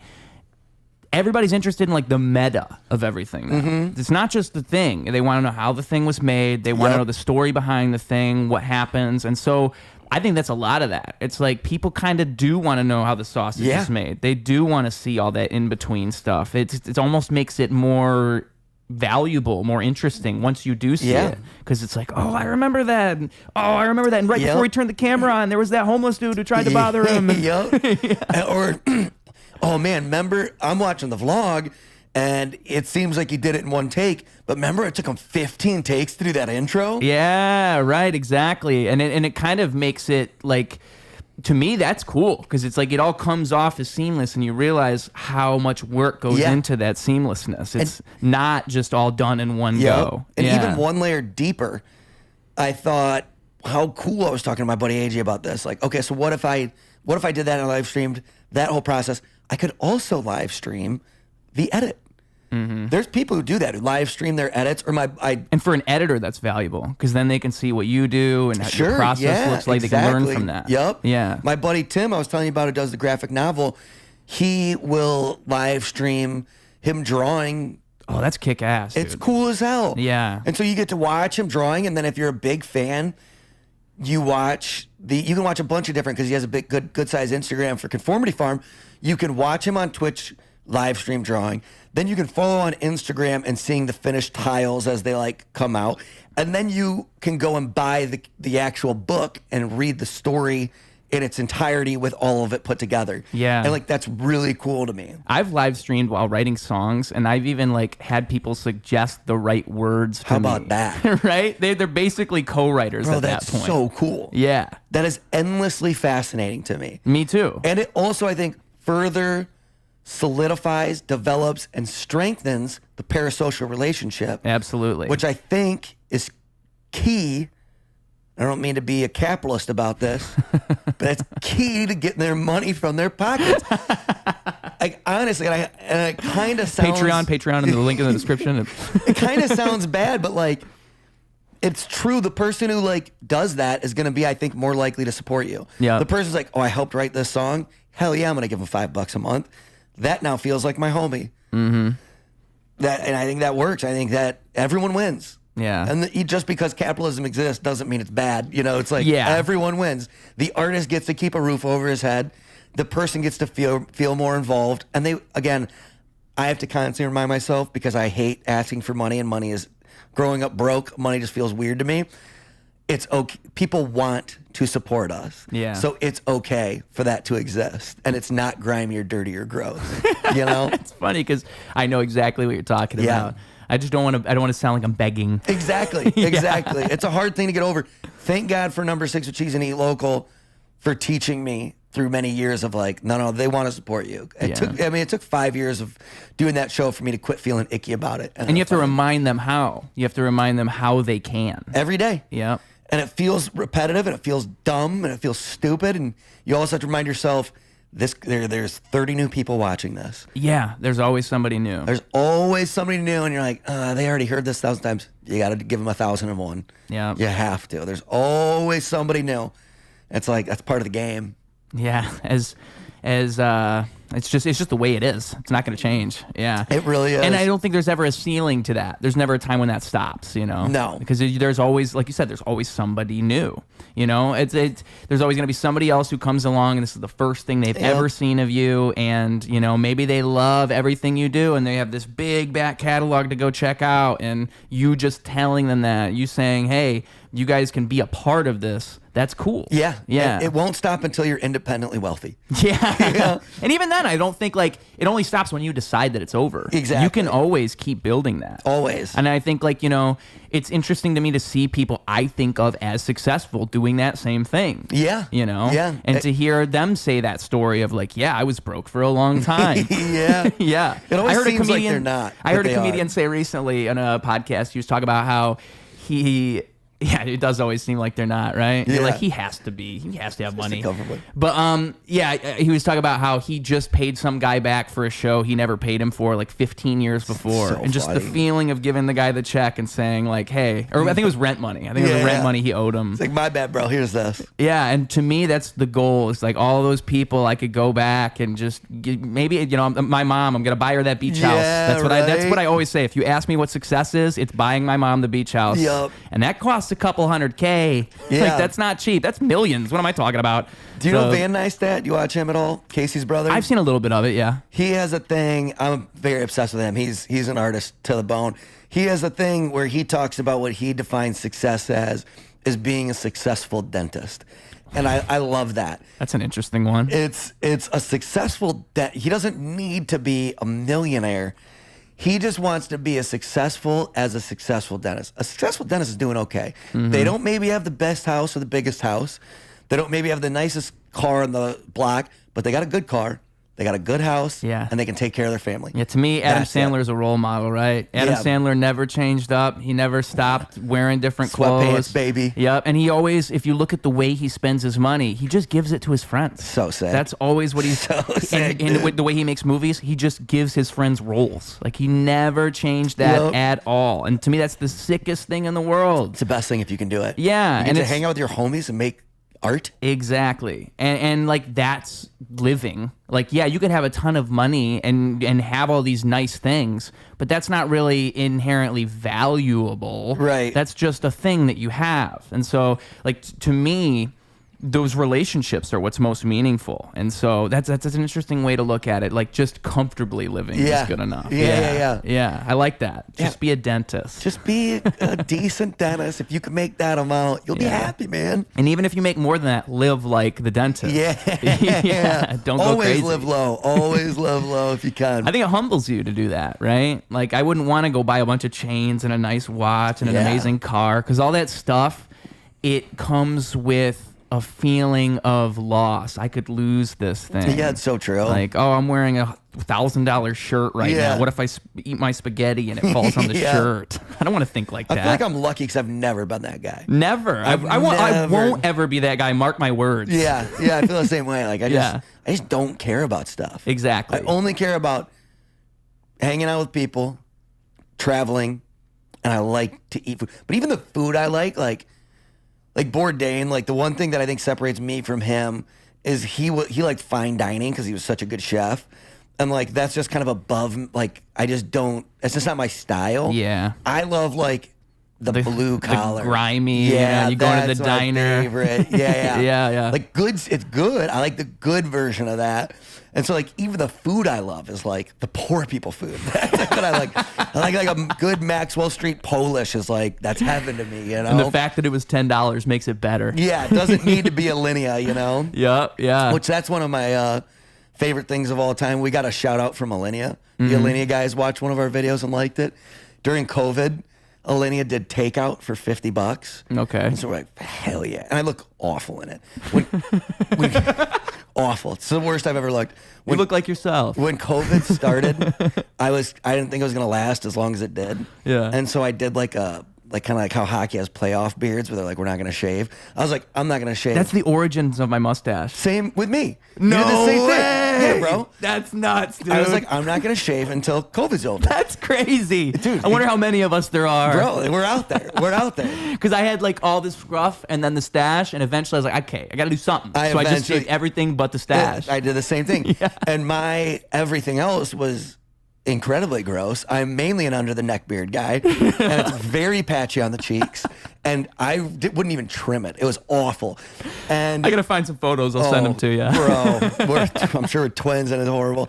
And so we did a linea. So it's me with this under the neck beard. That's great, man. And we wore suits for it, which we never wore suits. We just thought it'd be funny. And we did it in my living room. And our thing was the palate cleanser in between every, it was like a 5-course thing.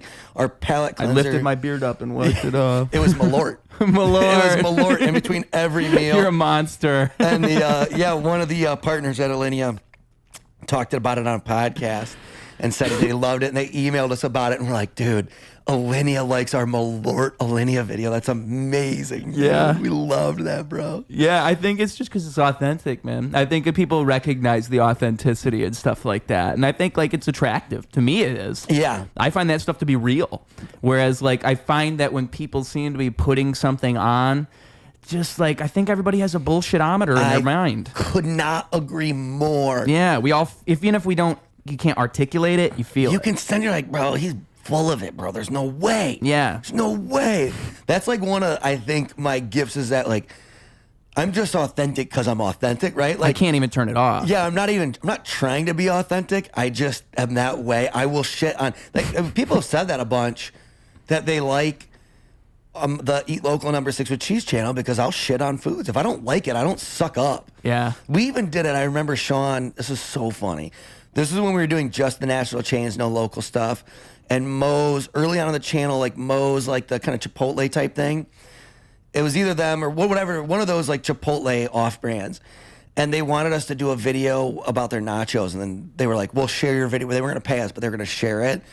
And they were so soggy and awful. And I just shit on them for 15 minutes. I'm like, this is awful. And I don't know what is wrong with Sean. I love the kid, but sometimes he was just thick in this moment for whatever reason. He like emailed them expecting to share it. And then like, no, it's a roast. It's basically a roast video. A week later, he's bringing it up to me. He's like, dude, can you believe they didn't share that? I think I'm going to email him. I'm like, did you hear what I said about him? He's like, oh, yeah. That's a good point. I'm like, bro, what do you... But like, isn't that so funny? That makes it worse. Yeah. But I don't give a fuck. Even if it's a corporate entity that's like... to me, that's how you maintain value. Like, if you want stuff to be good, you have to be willing to say when things are bad. You have to. It's a trust. It's a trust between me and the audience. That tells the audience, oh, this guy don't give a fuck. Yeah, and it makes makes not going to lead us astray. Exactly, not going to lead us astray. That's what I was going to say. Because when you say stuff is good, now they know you're being honest. Yep, which is why, but that's how we can sell other products. Yeah. Because you better believe if I tell you that I think this product is good and you should go buy it, I'm not fucking lying to you. Yeah. And that gives us the cachet to be able to sell shit. And the cachet to be able to sell other people's shit is the reason that other brands will give us money. Exactly. You know? That's how it works. And your word is, what is it? Your word is your bond, whatever it is. Like, exactly. That as soon as you start to take away from that, you are like ruining your legacy because now everything else is tainted. Yep. Yeah, and that's a dangerous game you're playing. It really is. You familiar with Chris Stuckman at all? The reviewer on YouTube? So. He's him and Jeremy Johns are like the two biggest movie reviewers on YouTube. Oh, hell yeah. And Chris Stuckman became a filmmaker. And he used to do this thing called hilariosity reviews, where it would be basically him roasting a bad movie. And it was awesome. It was what got a lot of people into his channel. But over the years, he decided to stop talking negatively about films. And it's become the biggest criticism that everybody has of him because it makes him seem less authentic. Yep. Because now it's like, okay, so Madam Web was like a notoriously bad movie from this year. Everybody knows how bad that movie was. That's why it's funny. And he made a whole video, like, the thumbnail's like, I have to talk about this. And he's making a face. And it's like, the idea is, if you're the viewer, you already know all the lore. Yep. You already know the story behind Chris.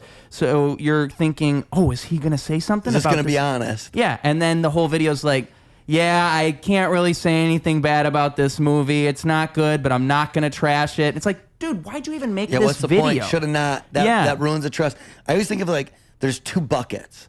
There's a review bucket, and then there's a showcase bucket. And I think like Eat Local and Number 6 with Cheese, we review stuff. And so therefore, you must say if it's bad. If I'm reviewing it, that's going to have to be bad and good.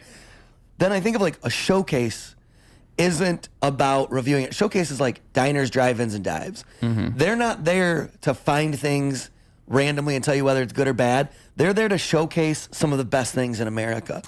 So they aren't going to say it's bad, but they also should curate it to only feature good things. Like your Best of Chicago series. Exactly. It's like a showcase. My channel is more of a showcase channel, where if it's going on my channel, I don't want it to be bad. It's something that I will have previously tried and know that it's showcase worthy. Yeah. Therefore, you're not going to see me on my channel shit on anything for my personal page.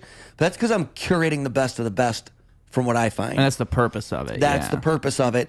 Whereas if it's a review, that's so different. That's a review. We have a lot of people who pay, because like one thing you can do on our Eat Local. That's such a great point, because like his whole problem is he just didn't rebrand it. He should have just rebranded to a showcase. Exactly. Yeah, but he still calls them reviews. If he's gonna watch don't put out a Madam Web video. If you don't like it, do not put it out. Like that's the thing. Stick to your own rules. Stick to your rules. But you were gonna say something else? So like I shit on a lot of food that people pay for. Like we have this thing where if you Venmo us, we'll review whatever you want. So like fans can Venmo us or do a super thanks or whatever, however they see fit, as long as it covers the meal plus some. Like, just make it worth our time. We don't have any like rules to it, but we just like don't send me $5 and tell me to go to Alinea, basically, you know. Yeah. And so a lot of fans will be like, tell us to go try stuff. And the funny thing is like people don't eat as much as we do. So, and especially like, no offense to suburb people, but we like get sent out to the suburbs a lot, and it'll be like their favorite thing in the suburb.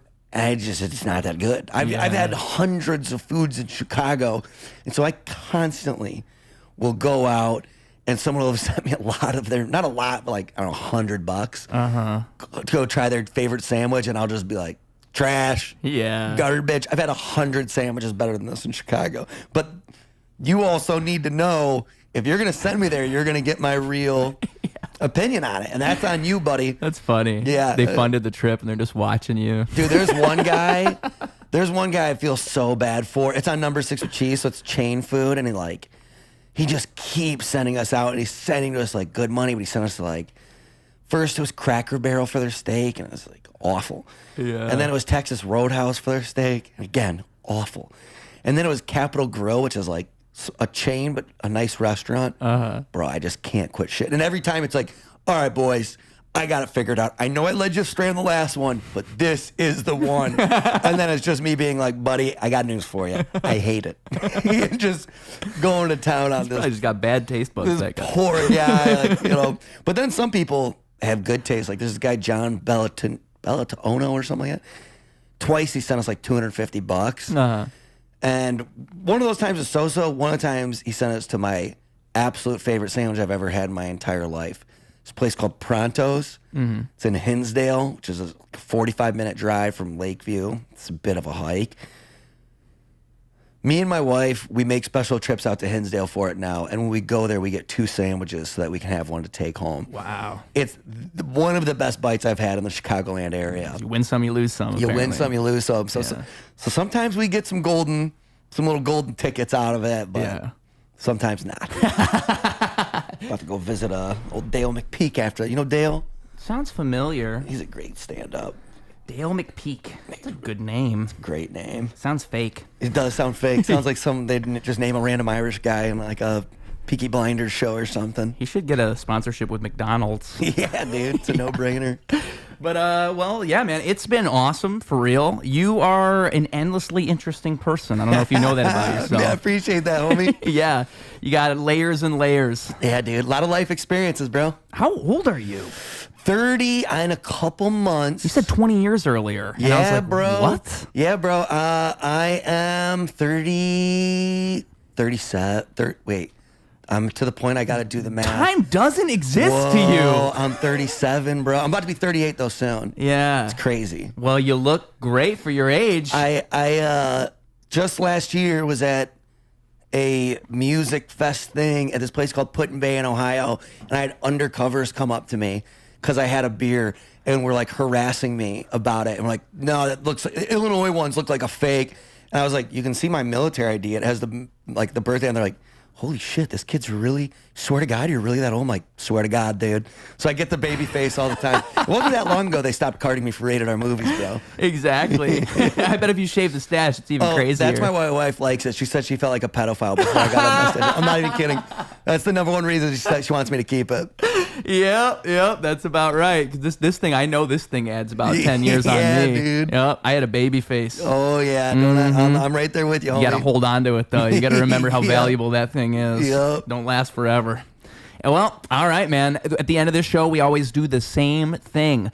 This show's obviously for kids. This show's obviously for 3 to 5 year olds, and so it's a message for the children. All right, your advice for the kids. They're on the bus. They're about to get off the school bus. They've been listening to us and our wise wisdom, and they know you got a nugget of knowledge deep within you. So you're going to give them your wisest nugget of knowledge, your best piece of advice that you can tell the children that they can use in their life, something that they're going to take away and they're going to make a great life with. And also, the social medias, tell the people all the places they can find you, the places they can support you, what they type to see your face on the internet. The floor is yours.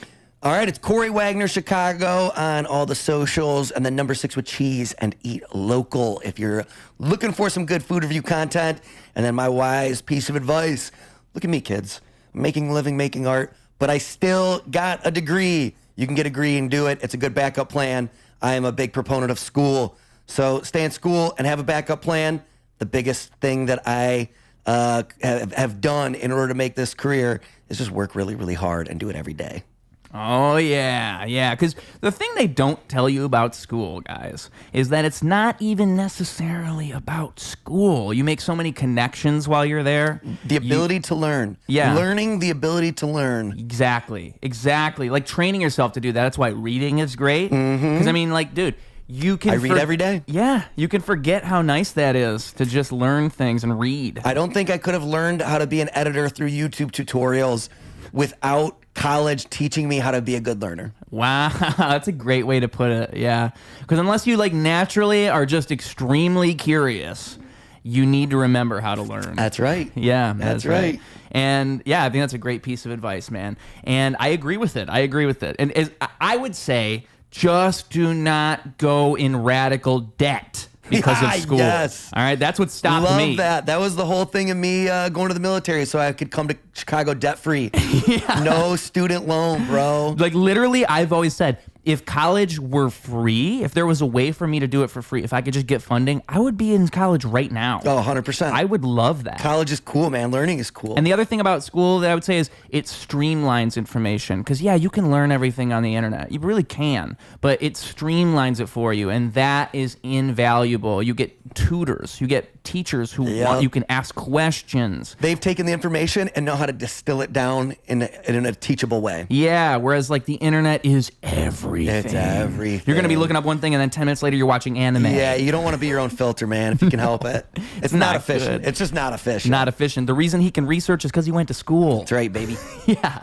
So with all that being said, folks, thank you for being here. You know it, homie. Thank you guys for watching. Look how good my kitty cat was. So good. Thank her for being here. She was my good luck charm, just hanging out with me the whole time. That's right. I know. She literally just loafed herself down and made it happen. And we just made it all happen here on...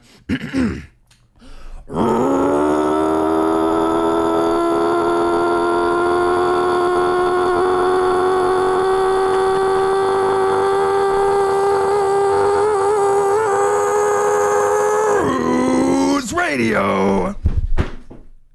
Clocking out. Double down, competition couldn't help him to rock. Missed the whole time, holy fell through the flock. That's an ordinary miracle, wealth to the block. It's a balance in the character that's calm and collect. It's apparent his caricature is lost in the mess.